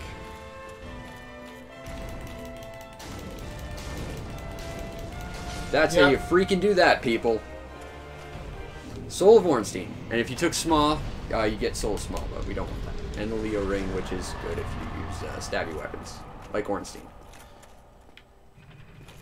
Okay. Oh, we can level each other up if we want. What are our stats right now? 46. You can find the brass armor around here if you deal with our friend Goldie, which we will in a little bit. I'm just gonna go sit at this, do one thing, and get myself some equipment, and then I'll pass it off to you if that's alright. Yeah, sure thing. Okay. So this is the princess. What's the sign everyone puts in for her? Great chest ahead? Yep. Yeah. She has 1 health. She's dead now. And if you kill her, because she's an illusion, the entire illusion that is this place disappears as well. So, as much as I love how beautiful this place is, there's one other piece of equipment I want, and it would require me to get a ring that is on the other side of the world, and I can't be asked to go get right now. So we're gonna cut some time in half and just hurry this all on and make an invisible wall disappear. So, we killed him, we got the Lord Vessel, which allows us to teleport. And we're going to the Firelink Shrine. Hopefully don't get completely murdered while we go talk to this guy. Because he's in an awkward spot, to say the least. Isn't that many of them, though? It's true. Well, what's weird is I think this guy, and correct me where I'm wrong, I think this guy is normally in the sewers, but I've never run into him in the sewers. He just sort of shows up here if you ring both bells.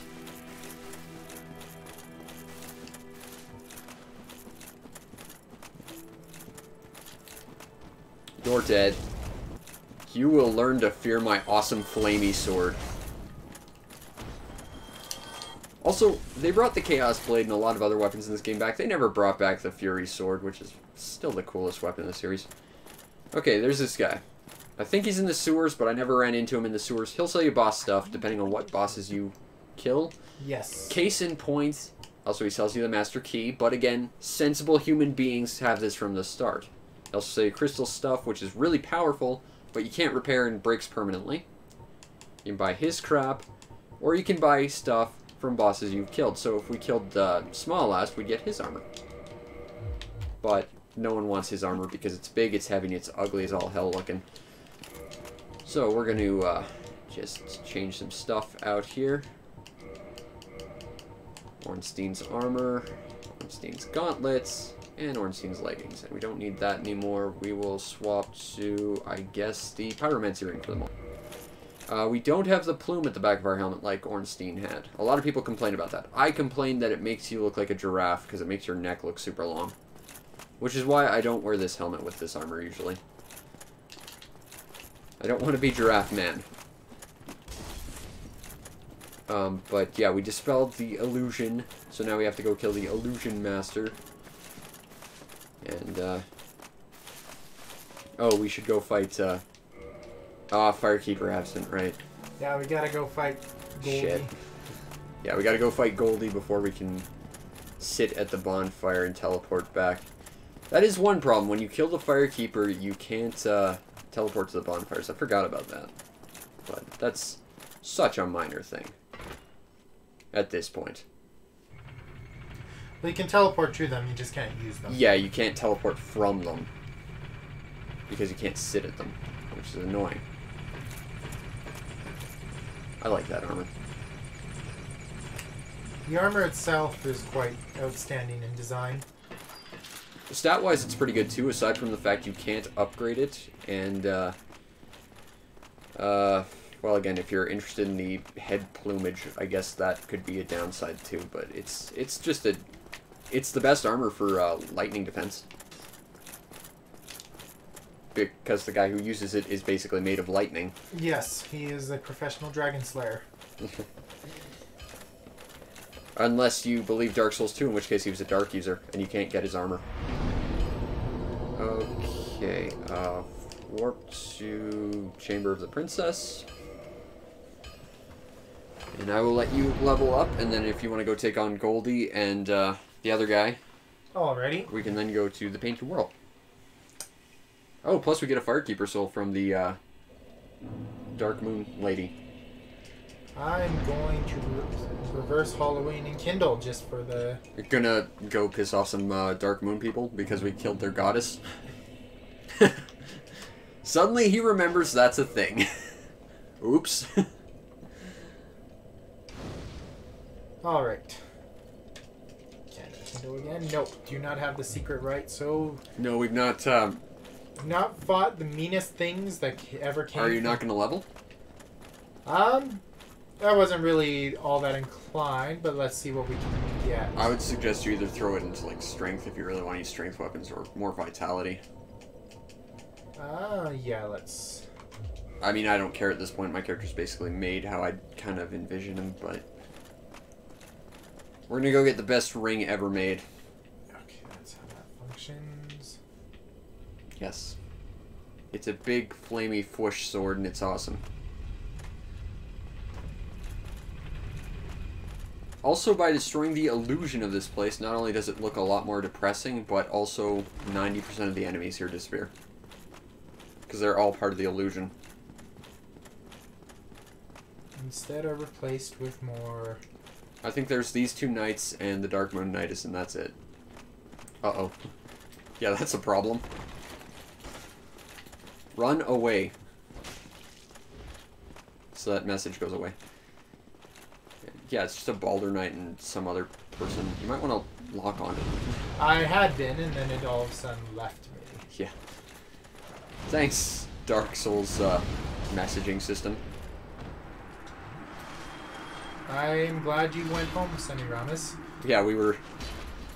Yeah, see, when you kill the goddess, one of the two covenants that's associated with her kind of gets a little upset with you. And all the people who are a part of that covenant kind of attack you. And that's actually why I killed her, because there's a door to get to that covenant, and you need a ring to get to it. And we don't have that ring, but beyond that door is a optional boss fight that contains armor that I really, really like. So we're gonna try and get that at some point. Now you gotta use the... I swore it was down here. Yeah. I wish you could sort this a little better. Use item. Yes. Although we are temporarily taking their stance as invading as a spirit of vengeance for justice or something. For the sake of Firelink being our home, we must kill him. Really, that's it too. We just need Firelink to work again. I'm just making sure we're actually outputting sound, which we appear to be, which is good. Now, he's got 2 buddies with him. Really, we only have to kill the gold asshole in the middle. Yes, but a big thing, his weapons bypass your shield. Yeah, the Shotels.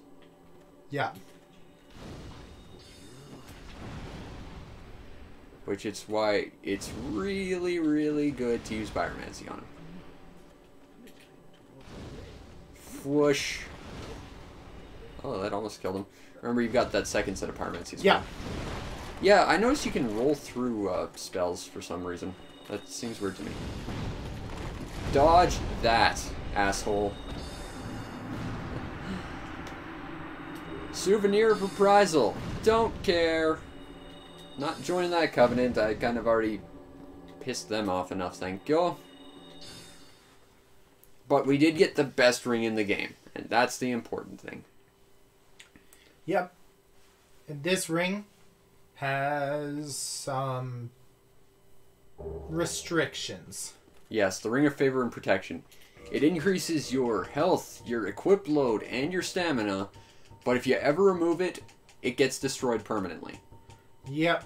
But I can't think of a reason why you would. I would swap the wolf ring with it. The wolf ring? Yeah, well, I'd put the wolf ring in the other slot, just so that this isn't on the first slot, just in case. Fair enough, and then put the wolf ring. Because there's really only one time where we'd ever swap rings, and that's to get the 4 kings. Because you need to equip a specific ring for that. Yeah, and even then, it'd be better to... Gavin. That asshole who I've never met before, maybe. Actually, I don't think I've ever met a Gavin before, so... Okay, now, are they a dark spirit? Of vengeance? Yes, we murdered their goddess. If you bow at us, we're gonna burn your face off. Burn their face off.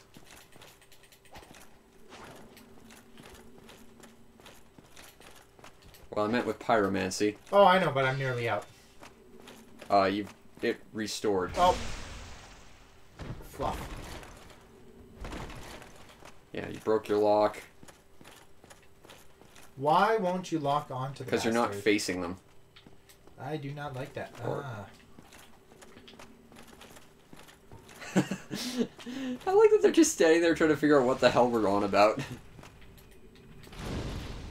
Again, you should lock onto them. I did lock on that one, I would like to point out. Ah, frustration. It begins. Actually, with Pyromancy, you kind of have to auto-aim it anyway, because they tend to dodge, unless you get them, like, crammed into a wall or stuck in a combo. Or they roll through it like an asshole. Like a Gavin would. Backstab. Aw. You almost had him. There you go. That's how you do.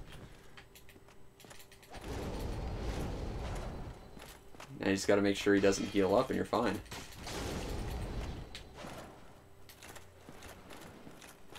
Looks like he's using the shield of... Oh god, I hate the latency. Yeah, that's a problem. Roll.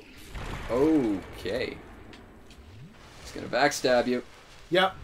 But we at least got a little more health out of it, so...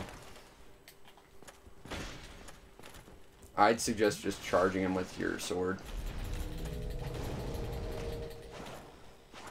Why is he using lightning weapons against the most lightning-resistant armor in the game? Do you not know how this works? Take that, Gavin. you douche. We were just trying to mind our own business, murdering your goddess. Also, we got a shit ton of souls from that. Go level again. You can get more health. Just wait, you'll get invaded again. Oh, it's likely. See, that's the problem when you kill this lady. Yeah, you can get the brass armor without having to deal with the Darkmoon Seance Ring, but you're going to get invaded every 2 minutes, which is the worst thing ever. Let's go with this. Again, I would either suggest Vitality or Strength, because Vitality goes without diminishing returns until 50. Yep. Alright, I need a reminder on where to go for the certain fight you're talking about. Okay, you gotta go to the spinny part of the bridge, and then you gotta lower it. Oh, and then I gotta lower it. Okay. Yeah, because there's like a staircase under the underside of that spinny part, and underneath that it'll lead you to an area.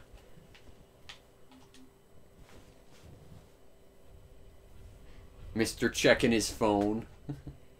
Missing the... Taking a ridiculous amount of damage that would kill a lesser man who wasn't Faffy Bottom.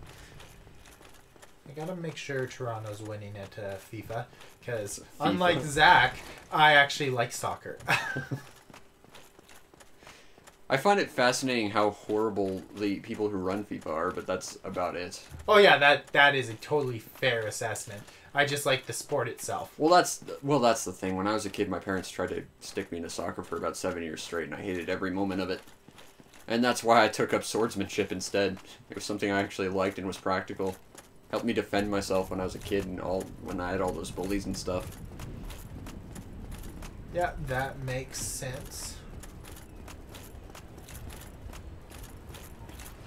Oh, hey, look, it's our old friend. So it was you. This lady. How dare you be laid upon a dame?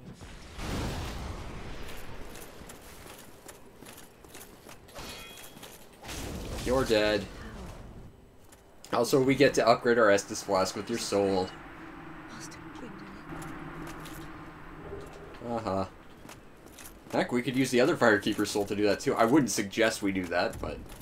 No, do not use the other one. The Firelink Shrine one, that's kind of an important place. You might not want to use that one. It means you're going to have a suboptimal Estus Flask by the end of the game, but I think it's worthwhile.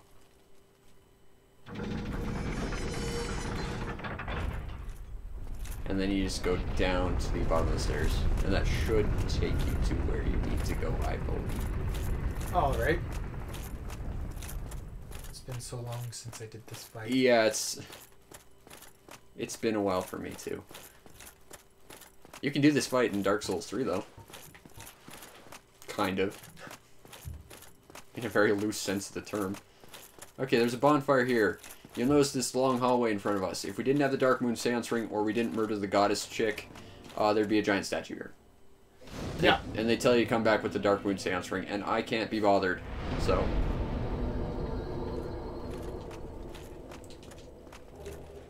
The Ring of the Sun's Firstborn. I don't know what that does. I don't think it's all that useful. And this is where you pledge your allegiance to a covenant that we can't do because we pissed them off by killing the goddess lady. Although now the fight begins. This fight has kind of a neat effect to it. First thou offendeth the godmother, and now thou seekest... Yeah, we kind of murdered her. She had 1 health. She had it coming. And also she wasn't real. The funny thing is, this is the guy who creates all the illusions in this place. If you kill him, the illusion lady and like the actual pretty illusion of Anne Orlando stays. Yep, it's... My suggestion is just to like a serpentine and hide behind the walls and just sort of trap him towards the end, because the corridor looks infinite, but it's not, and he'll only run to a certain point, and then he'll just kind of get stuck.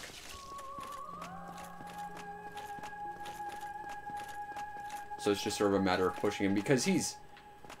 Aside from that attack, he's actually really easy to kill. He's does not take a punch very well.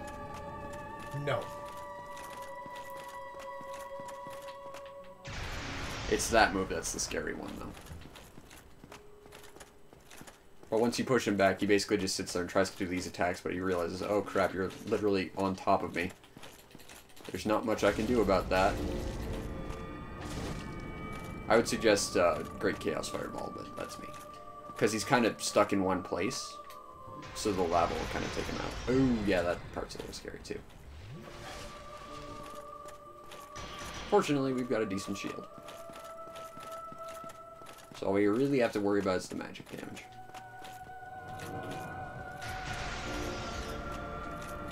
Might help if you're equipped with your Pyromancy Glove too. Well, I just love to hit things melee. I do too, but Pyromancy is just so OP in this game. Like, I want to point out how strong it is, and it's been nerfed a ridiculous number of times to get to this point. Yeah, that just took off half its health. You're not that scary. That move's a little scary, but that's about it. Especially when you spam it like that? Yes, that's a little scary.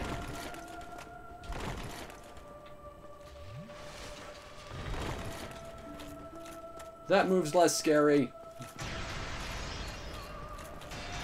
ah, Did you save at the fire or the bonfire? yes. Oh, okay, good. So that means we don't have to go all the way back. See, I would not have done that. Oh, he starts moving towards you when he kills you. That's interesting. With his creepy little spider snake legs. Legs don't work like that, Gwendolyn. This isn't the bonfire. This is a different bonfire. That's interesting. That is interesting. Also, we can't use that bonfire anymore because we murdered the firekeeper. Yes. That is very interesting because I sat at the bonfire before him. I believe you. I'm just someone who does not pay attention. I want to point out, we are betraying goddesses and killing gods all for the sake of a hat. For what it's worth. Yeah, you could fight him even without the hat. Yeah, I Or could. without betraying anyone, you could just take on Gwendolyn. He's got issues. His dad raised him as a woman. Yeah. Okay, this is a problem, though. We have to Go the go a long way. long way around, yeah. Oh, God. I think that's a good reason to have issues, though. Oh no, I'm actively justifying some of his issues. He had no choice in the matter because something Gwen something. Affinity of Moonlight or whatever. Yeah, I've read the alleged lore that's mostly just fan speculation based on item descriptions. I kind of gotta wonder how much of that's like legit and how much of that's just fans reaching, because there's a lot of lore, but really all they have to work with is item descriptions, which makes it question how much of it could really, you know, be. No, a lot of it is legit. That's impressive. It's impressive writing to like just build up your plot like that. It is. Quit it. Quit it. Now you're dead. If you just quit it like I told you, you wouldn't be dead. But you just had to keep pushing it, and now you're on fire. I'm going to roll off there for style points, which we've established are important. There should be a handle around here somewhere. Ah, it's back here. I'm genuinely surprised we've not been invaded again. If I remember correctly, invasions are based purely around humanity. Oh, Gravelords aren't. They can okay. invade you no matter what. Well, they're a special case. Yeah. We're just gonna pick 3 random people and just charge the ever-living shit out of every enemy in the area to kill them. Uh-oh. That's a problem. Oh, okay. I thought it stopped at the other point, but it did not. Yeah, Gravelords are a little weird. I think I've only fought them once or twice. I know you can get some really good early game stuff if you join their covenant. Like their great sword is like stupid good for early game. Does not surprise me at all. But you have to actually get there, and that's a little bit rough for a rookie player.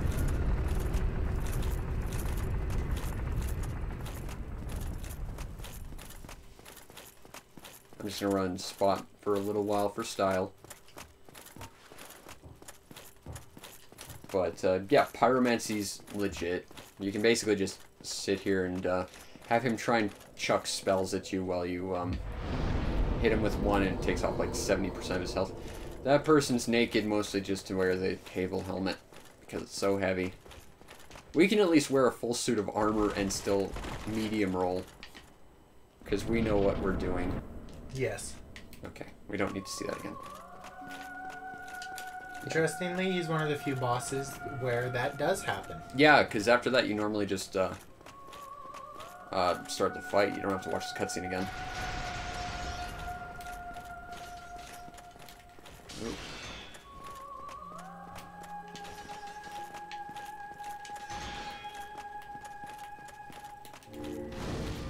Crap.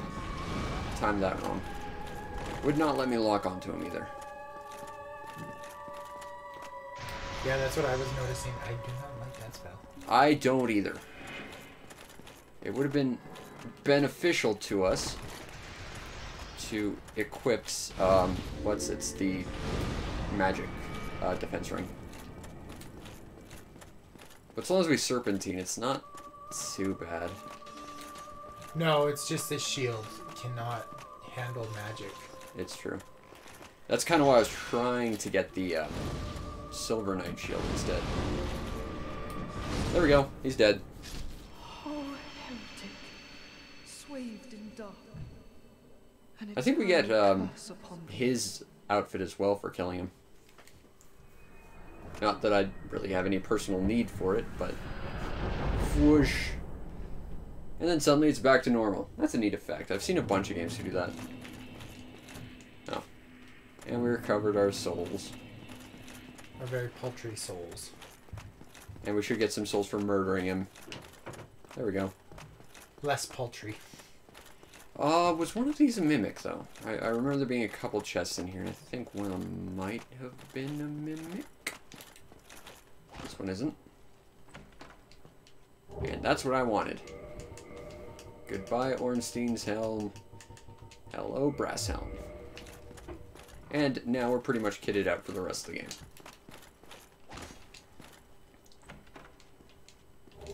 I do like that. There's little flowers on this ceremonial grave. And nothing in there. Because we're not allowed to have nice things. I'm sure there's some reason why that's empty, but I don't know what it is. I think it may have something to do with the not being a part of the Covenant. Yeah, that makes sense, actually. Because I swear you found Gwendolyn's stuff in a chest, like, around there. But the best part is that with that bonfire and the connection directly to the what's it called? Stairwell. Oh, words. Yeah, words are hard. I know. With the connection to the stairwell there, it's even going to be much easier to get into the painted world. That's true. I'm just trying to remember all the things you can get in the painted world. I know there's a invader that'll drop an item and he's exclusive to it. And if you cut Priscilla's tail. Yep, there's Priscilla's tail. That's actually really tough because her tail's so small. And it's a dagger, so it's not the most... I still kind of want to get it just for the sake of getting all the tail cut weapons, I guess. I'm just kind of like that, I guess. Oh, nothing wrong with that. The problem is we have to get through all these guys. Now, fortunately, they're not hard or anything, but there's a lot of them.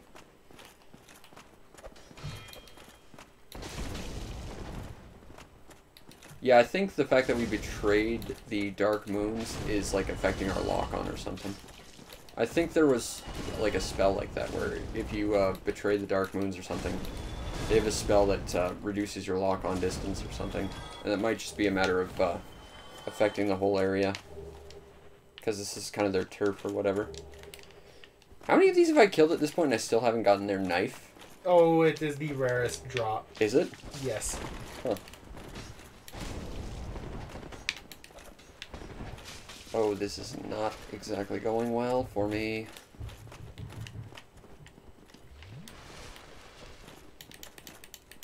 A parrying shield.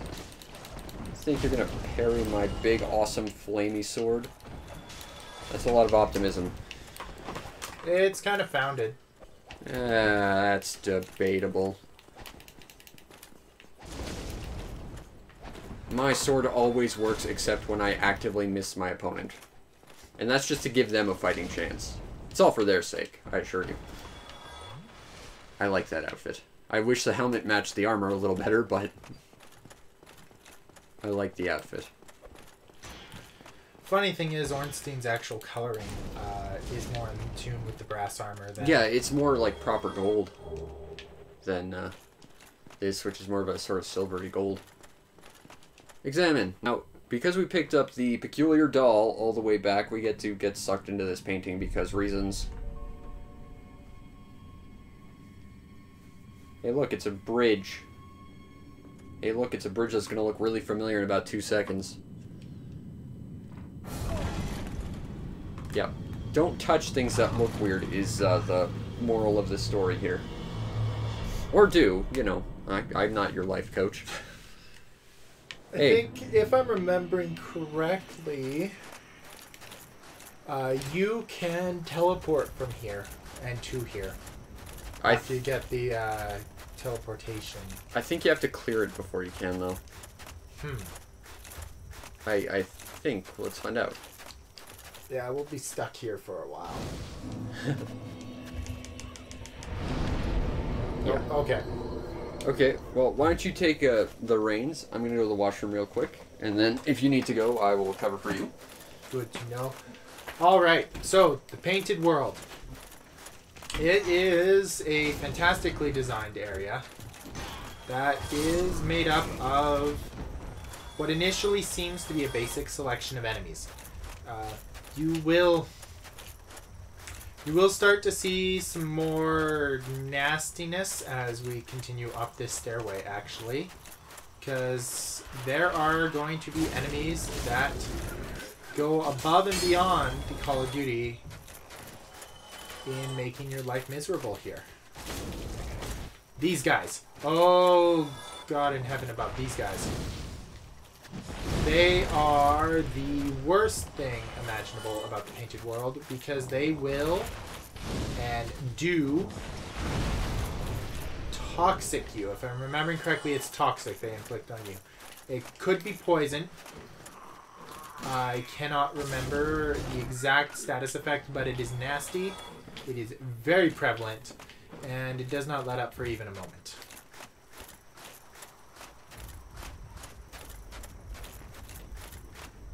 And they are pretty... Oh my god, they are everywhere.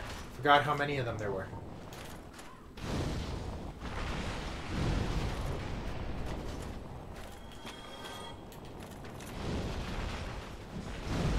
I do not like you. I do not like you. Okay. So far, so good, but this is not as common. Pyromancy is the only reason. Pyromancy, sorcery, range combat's the only reason you manage to avoid that extremely nasty status effect. So. Alright, I'm ready to tag in if you need to go. Oh, I'm fine for now. Okay. Not in heaven above. Oh yeah, these guys. Yes, with their lovely status effect inducing Yeah.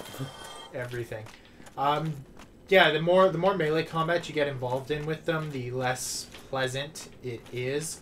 The more likely you are to get poisoned or toxic. I can never remember which it is they inflict. You don't want either, though, and that's the important thing. Yes.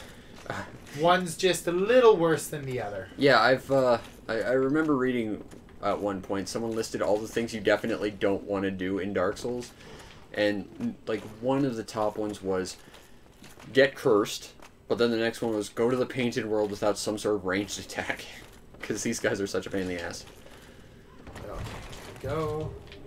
I'm gonna linger on this a little bit. I'm surprised how well that Ornstein small fight went. Yeah, that went very smooth, but years of playing the game, even if you haven't played it in quite a while, do leave certain skills and a general expectation. It's really hard for first-time players. Yeah, that's true. Last time I played and fought Ornstein Small, it probably took me about 32 tries. Now, again, I was playing with someone and I was playing online, so I had a lot of delay issues. And the time when I managed to beat them, I was playing alone, so I didn't have to deal with that. So that might be the case, but still, it was definitely one of the harder fights, but it's one of the more rewarding ones to succeed at, too. Yes, it's the ultimate culmination of everything you've done so far in the game. Oh, absolutely. Like I said this before, I'll say it again. It is the best fight in the series, and it's one of my favorite fights of all time. For those of you who want to be a painted guardian, you get all the gear in here, except for the weapons and shield. Which you have to get from them. They are super rare drops. I really hate the rarity there because I love mixing in some light and heavy into... You're not wrong to do that either. It's a good strategy. That way you can keep your roll speed while having more defense. I'm very fond of my roll speed. A lot of people see me tank hits, but I am very, very fond of playing this at a faster speed. Bloodborne just reiterated the fact that faster speed makes life so much better. I still have yet to beat Bloodborne. I don't know, I just do not like the fact that they reward recklessness. That just, it does not make sense to me.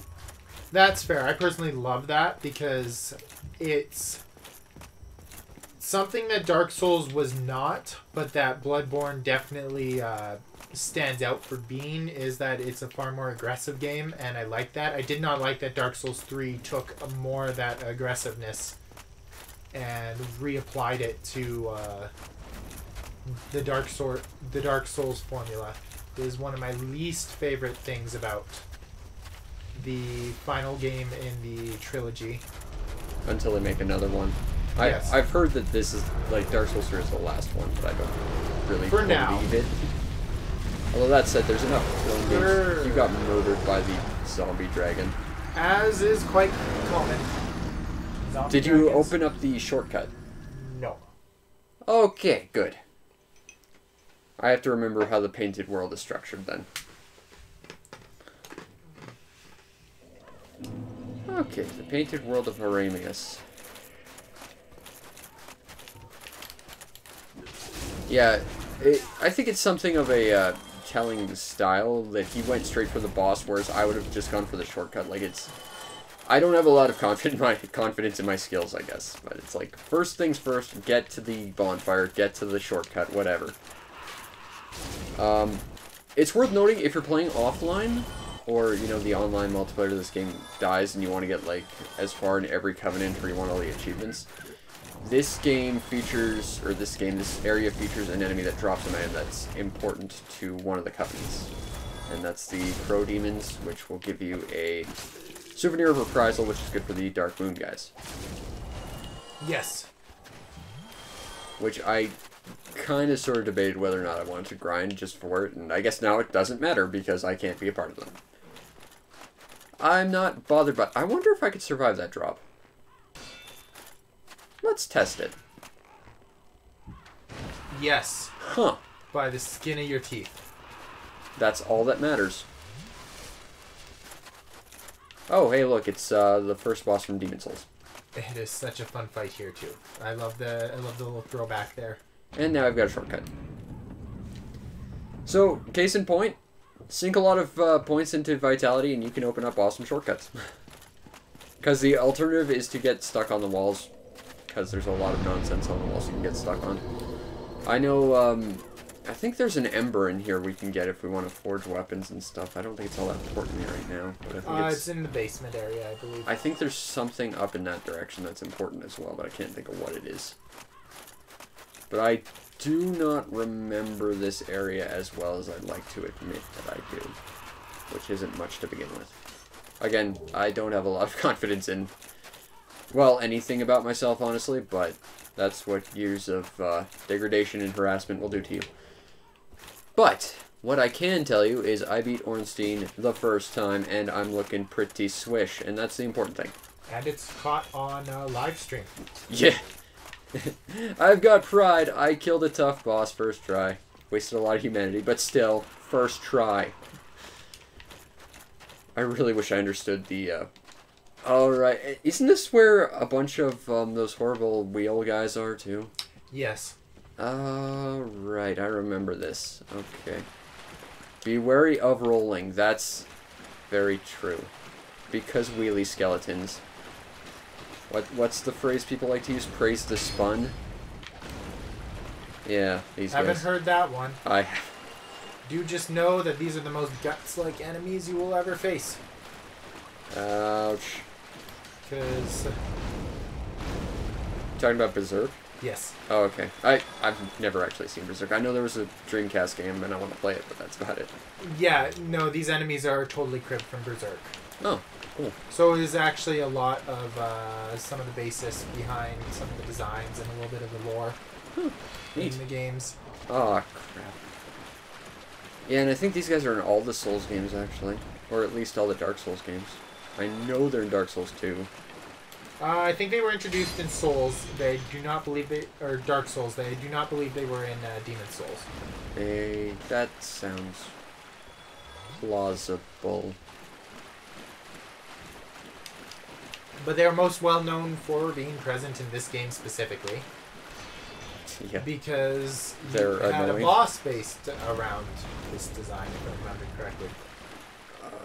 Which boss is that? Oh no, sorry, no. You had to face a crap ton of them to get to the boss. Yeah, that's more right. And that boss is Pinwheel. It was a joke. I remember that. I also remember that there's a bunch of those guys in here too. Yes. I don't know what's in this particular area. I know there's something in here, and I know there's like a switch or something you have to hit to open a door. Oh, you also get to use their wheels as shields if you get them as a drop. That's a ladder. We'll need that later, I think. I think you can also use them as a shield as a weapon, and you just like spin it on your arm and just like grind enemies to death. I think you're right about that. It's either this or Dark Souls 3 where that happened. I don't think it was... I don't think this guy was in Dark Souls 3. I know it was in Dark Souls 2. I know it was in this game as much as no one wants to admit in this game. It's this way. Okay, I'm going to give you some quick advice for any maze ever. Always just follow the right wall. The annex key. That's probably what we need. Because no matter what, any well-designed maze will basically be just one wall wrapped around and circling each other. So if you just follow your right wall, it'll take a while, but you should be able to get past any maze, no problem. That is logic for you. Hey, it's this guy. That guy's dead. Cool. I don't need that, but cool. For those that don't grind their pyromancy to the point that has been showcased here, Fire Surge is essentially a flamethrower. And if you do grind your pyromancy to be at that point, I will point out that that is 360,000 souls. I counted. It took a while. Oh god, it's Phalanx. Except it's less, well, Phalanx is like black tar with knives. These are just hollows with sort of a gooiness to them. Yes. But they're still the same boss. Also, what the hell am I doing?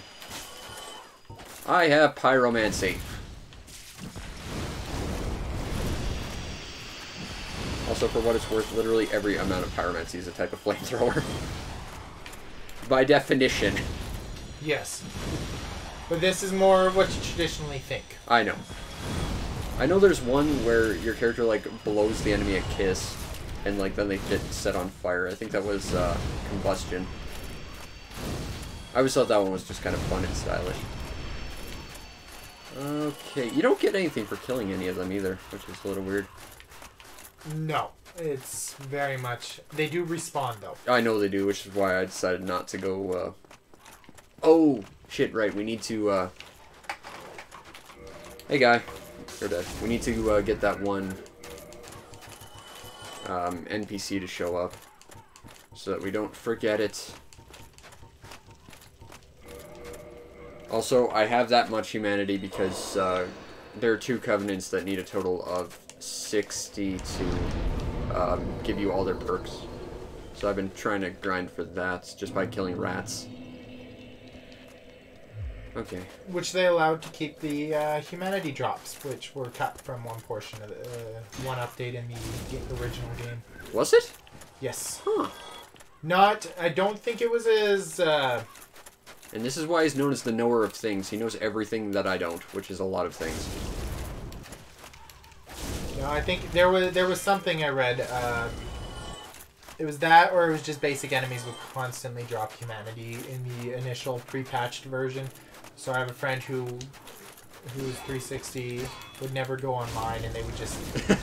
I like that. That makes this game awesome. So without that patch, you just get bombarded with humanity. Nothing wrong with that. No. Okay, the NPC should be around here. There he is.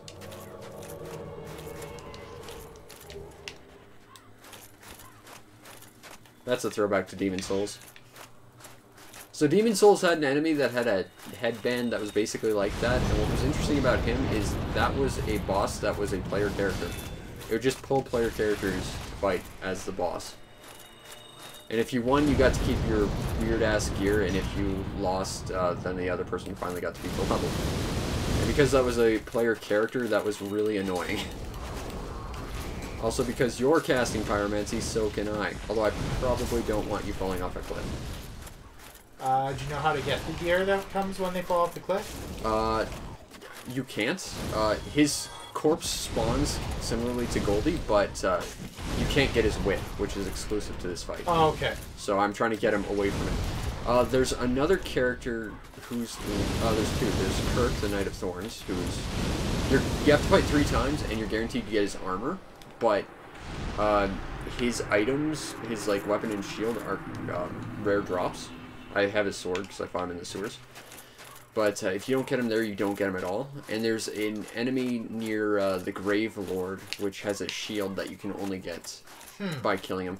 And the weird thing about him is he shows up like literally in front of the Grave Lord, which is like on this very thin cliff, so he's prone to falling off and getting murdered. Interesting. And if you're going for achievements, you need all of those items. So getting unlucky or having the guy just fall off a cliff isn't exactly ideal for you.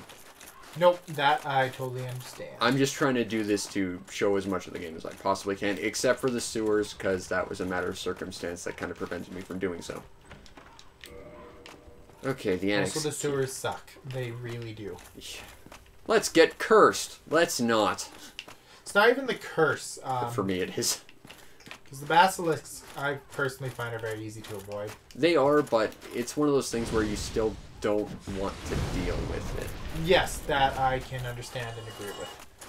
But I enjoyed the basic design of the early portion. In fact, as soon as you move out of the main Yarnum itself in Bloodborne, it actually reminds me very similarly of that. There's the Ember.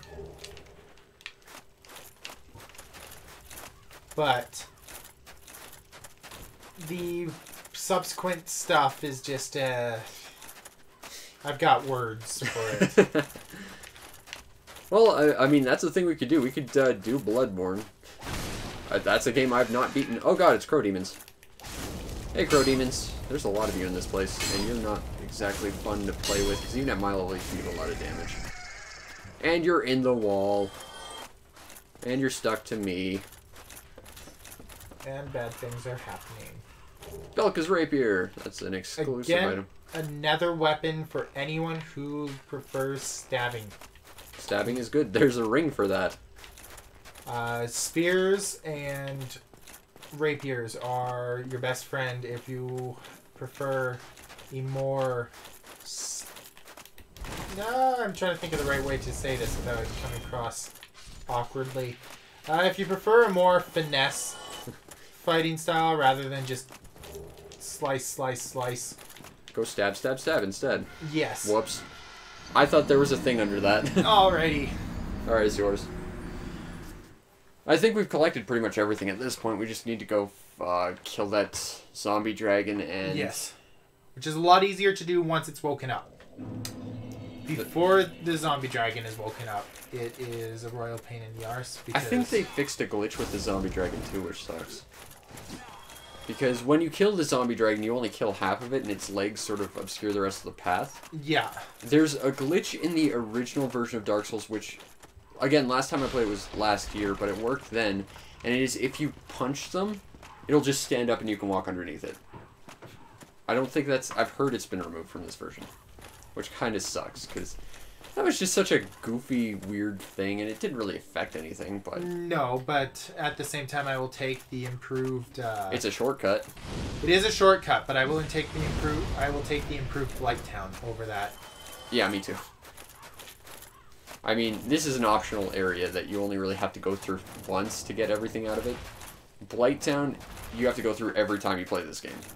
Yes. Screw that. Retrieval! Yeah, again, the souls are looking kind of blue, too. Yeah, I don't think it was like that last time I played.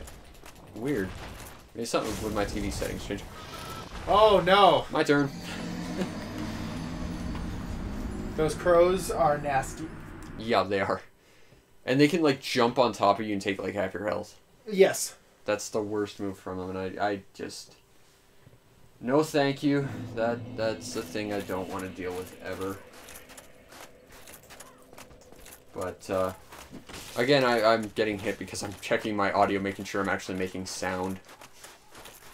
So I'm so crazy about, oh, okay, we're streaming. Oh, wait, my Elgato's not capturing audio. Oh, wait, my microphone's not picking up audio. We're just running around looking like idiots. But, I mean, this is called Dimwitted Souls. I think it's to be expected. To a point. I'm coming up with a list of other, like, Let's Play type things I want to do in the future. I've got, like, 6 so far. But I'm some of them I'm just like, oh, I want to play this game, but I don't remember it all that well. Oh, so what sort of ideas do you have on that front? I've got a couple Super Nintendo games. Donkey Kong Country would be fun. Gambari Gomon 2 would be fun.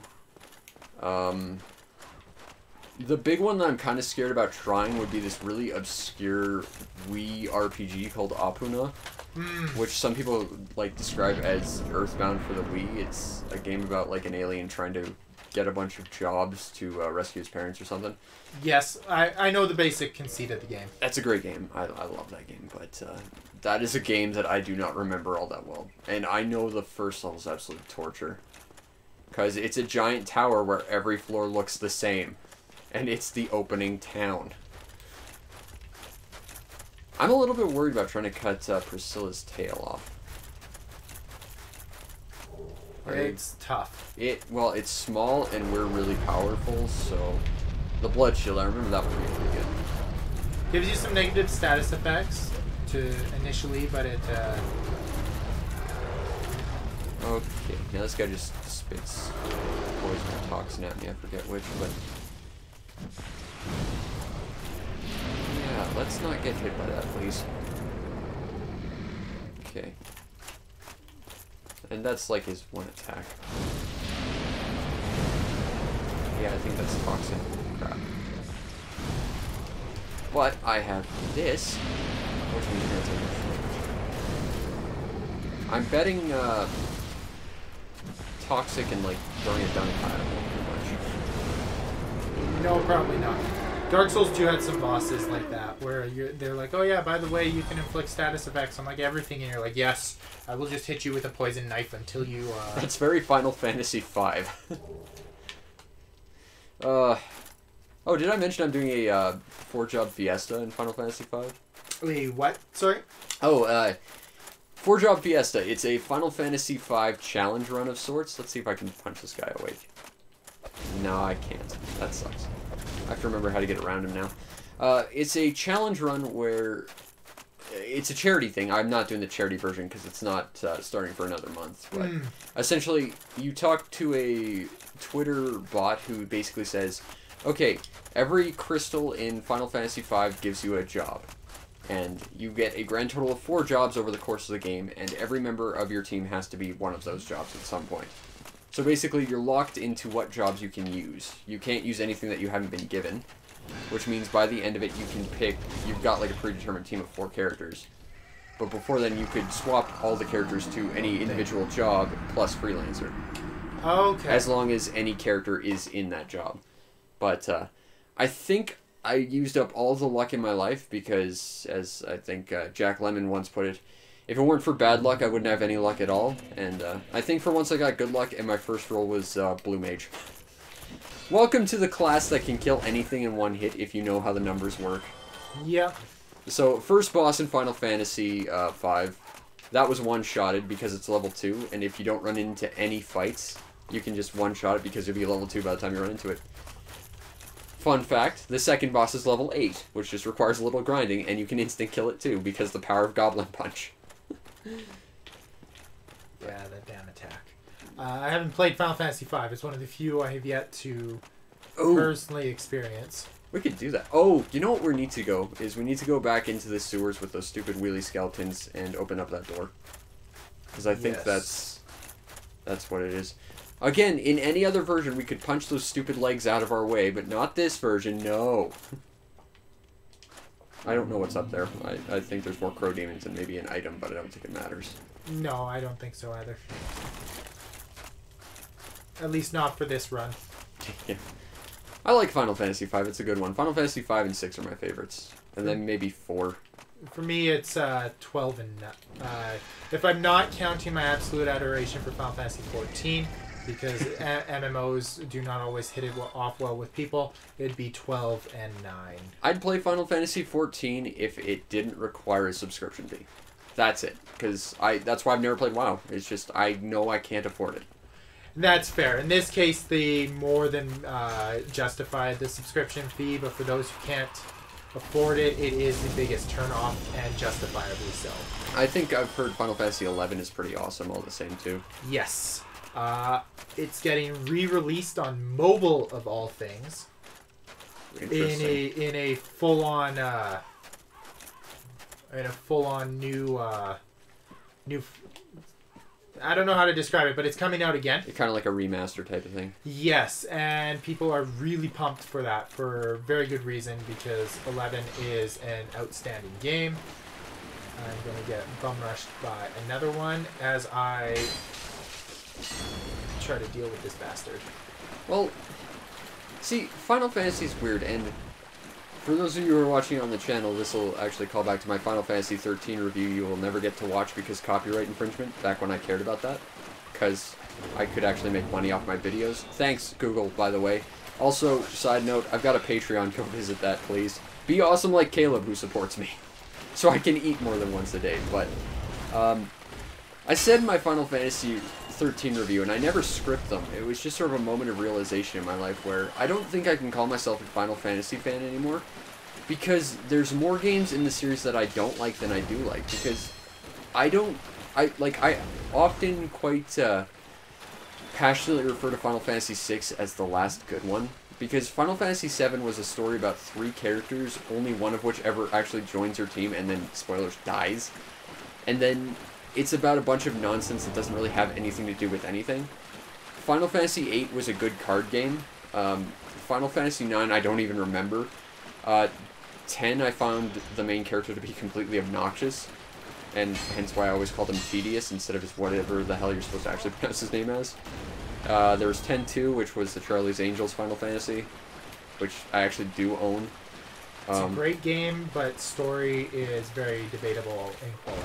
I was supposed to have a copy of Final Fantasy 13, or Final Fantasy 10, but the guy who sold me the box of games, you passed the contraption, just didn't include it, which pissed me off, because there was like a few games he missed in the box of like 50 games or so I bought from him, but that was one of 2 I actually cared about. It was that one, and it was one of the Tomb Raider games, because I've never really played them. But, yeah, Final Fantasy X I found to be obnoxious. Final Fantasy X-2, no. Didn't play the MMO. I remember 12 being about air pirates, and every time I think of it, like, that space, my brain just goes immediately to Skies of Arcadia, which I genuinely don't think you could beat in a game about air pirates. And then there was 13, which I reviewed, and was one of the worst things I've ever had to play. I've played 13-2. I wish I hadn't. I played 15, which was about as average in one note as you could think. Although I did like Prompto. I thought Prompto was a cool character. Sorry. Sorry, that is a very rare opinion. The vast majority of us who played that game have more issues with Prompto than... What? Do you like the generic butler character, or how about the musclehead? No, I like Prompto because he was at least an actual person. No, Ignis has a personality. Prompto does have a personality. I'm not going to deny that. But the thing cut is... that rope? Yeah. Okay. Well, no, everyone has their own opinion on that one, but it's really funny. okay, well, I think I now have to defend myself in saying that. You can jump down from there, by the way. Okay. But before I played Final Fantasy 15, I watched the anime for it, and I watched that entire episode, like, denoted to Prompto sort of becoming who he is from before, because he was, like, this sort of really depressed fat kid who became, like, this really just upbeat, nice, fit, energetic kid just to be friends with Noctis, because he just seems so lonely. It's like, you know, this guy's an actual person. Screw these other characters. Prompto's an actual person. I liked him. Did you beat the game? I got to the point where they asked me to fight the Adamantoids, and I killed them without getting hit, and then I just kind of uninstalled it because it just felt one. Okay, well, let's put it this way. That sequence with Prompto is the biggest load of bullshit in the anime because certain reveals in the game about Prompto himself. Oh, fantastic. I look forward to learning about that when I probably don't ever play Final Fantasy 15 again. I tried to do everything in Final Fantasy 15 too, though. That might have been the wrong idea. In my opinion, why did I go this way? In my opinion, it is, because 15 is not really the sort of open world game where you want to do everything. Hey, we defeated the Dark Sun Gwendolyn finally. Well, that was a delay. You know what's funny is, like, we met, or I don't know if I did it on stream, but I met, joined the Forest Hunters Covenant, and I should have gotten that achievement a long time ago. I still haven't gotten it. I've killed the forest. I've killed them all. I've raised their thing to max, and I've killed them, and I still haven't gotten the discover that they exist achievement. So it's a good thing I don't care about achievements. I think achievements are stupid, but unless they're well designed, which I've only seen one game ever do well, which was the Orange Box, which was the game that, of course, had achievements that basically made you play the game completely differently. Like, beat the game while carrying this nondescript item the entire way through the game. Or beat the game using only one bullet. Like, that's genuinely cool to me. I got those achievements. And I freaking love them. Also, I think there's enemies that jump out from behind you. Yeah. And jump down from above behind you as well. I think. If they are, I will deal with them as they show up. No, it's climbing the walls. Yeah, so I'm not sure how we're going to cut the tail off Priscilla, or even if we are going to be able to, because we're kind of OP. Our knife is going to be a little bit meaty for her, I think. Of course, you have to go there.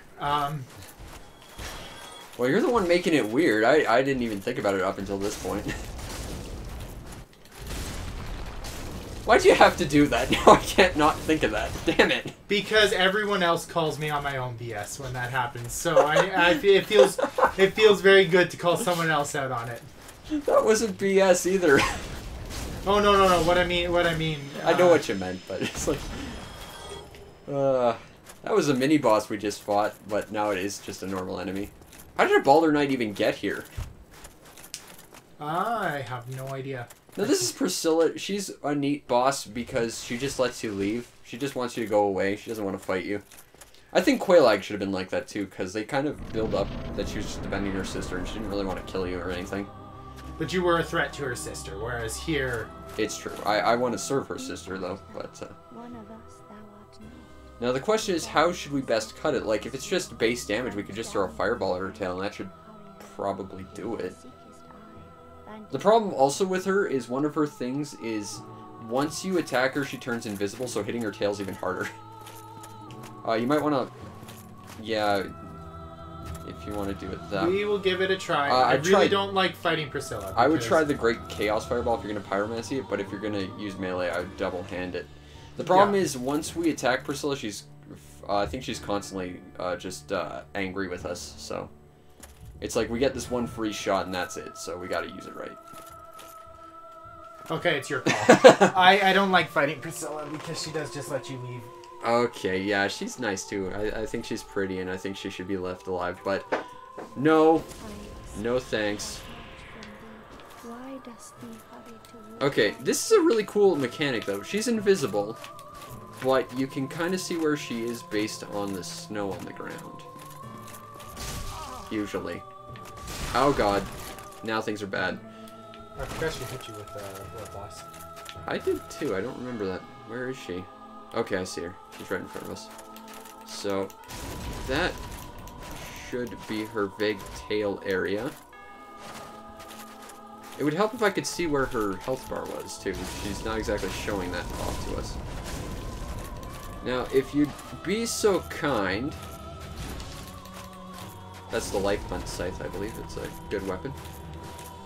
If you can be bothered to make it. Oh, I'm out of stamina. Come on. Uh-oh. Am I gonna have to, like... Oh, I am too. Crap, this is gonna be interesting. Punch. Okay, we're gonna try something a little bit iffy. Where is it? Where is it? Where is it? Where is it? Very nice for her not to attack me in all this time. Come on, where is it? Short sword, long sword, long sword, long sword. Broken sword, that's what I want. Okay. Now we're gonna try and cut off her tail. By doing basically no damage to her. That's the plan.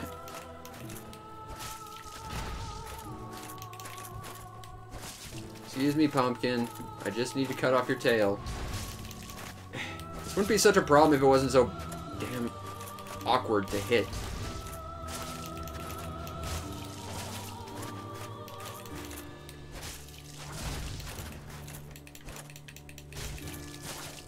I don't think I'm going to get her tail.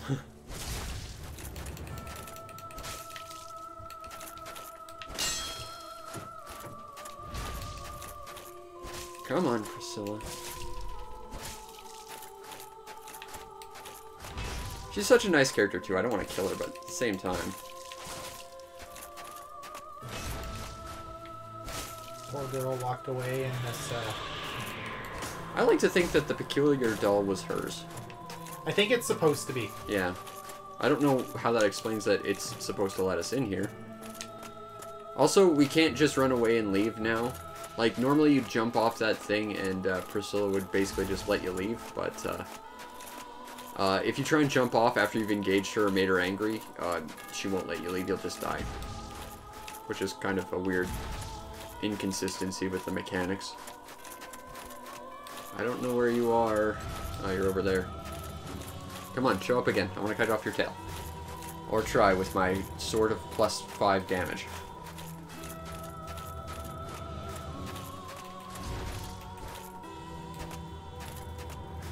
I think it's kind of interesting you can't see her health bar where she's invincible. Or invisible. Ow.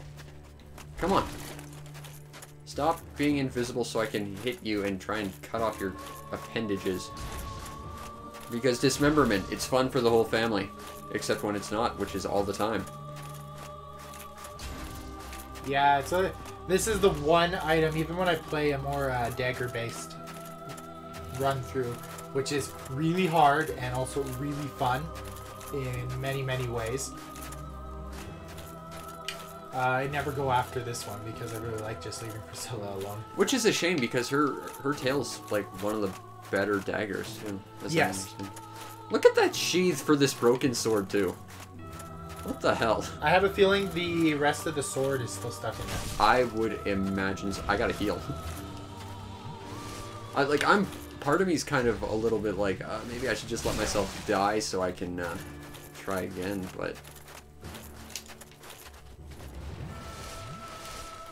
Then there's that sense of competitiveness. Yeah, there's the, you're alive, I need to make you not alive. I wish I knew where you were so I could stab you in your stupid Priscilla face. There you are.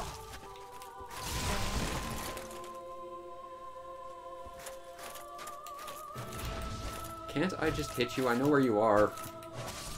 Whoops. We didn't get her tail. There's always next time. Defeat the crossbreed Priscilla. Congratulations, you got an achievement by being a horrible murderer to the one non-hostile thing in this game. Yeah. Yay for you, asshole. I did get some humanities, though. Kind of a shame. I did want to get that tail. So I didn't want to have to fight her again. But this is where we get the stuff from that one guy we killed. That helmet is, like, the heaviest helmet in the game, too. Yes. But it also looks like a big, stupid spoon on your head, so... Yeah. It is very dumb looking, very fun. Yeah, it's like the troll outfit, isn't it? Yes. Yes, I feel bad for Priscilla there. I never like fighting her. I just really don't. Sorry, Priscilla. And I'm gonna have to kill you again just to get your tail next playthrough. Sorry. Do you want to keep going, or do you want to stop it? I think we could call it quits there. We achieved the goals we set out to. Alright, well, you free next week? We could try again. See if... yeah, we can discuss that more off stream, but... yeah. We'll set things up, because I want to try and make this a little bit consistent, because this is fun. Yes, it is. And it means I actually get to socialize at some point. Because I don't do a lot of that, especially now that my job is done. Okay, anyway, if you want to see more, feel free to subscribe to the Twitch channel, subscribe to my YouTube channel, and be awesome like Caleb and support my Patreon so that I can, you know, eat. And then you get invited to the Discord and you can chat with us whenever because he's on there as well. Plus you get to vote on stuff for the YouTube channel as well. Anyway, that would be this, and we'll see you next time. Peace out, Internet.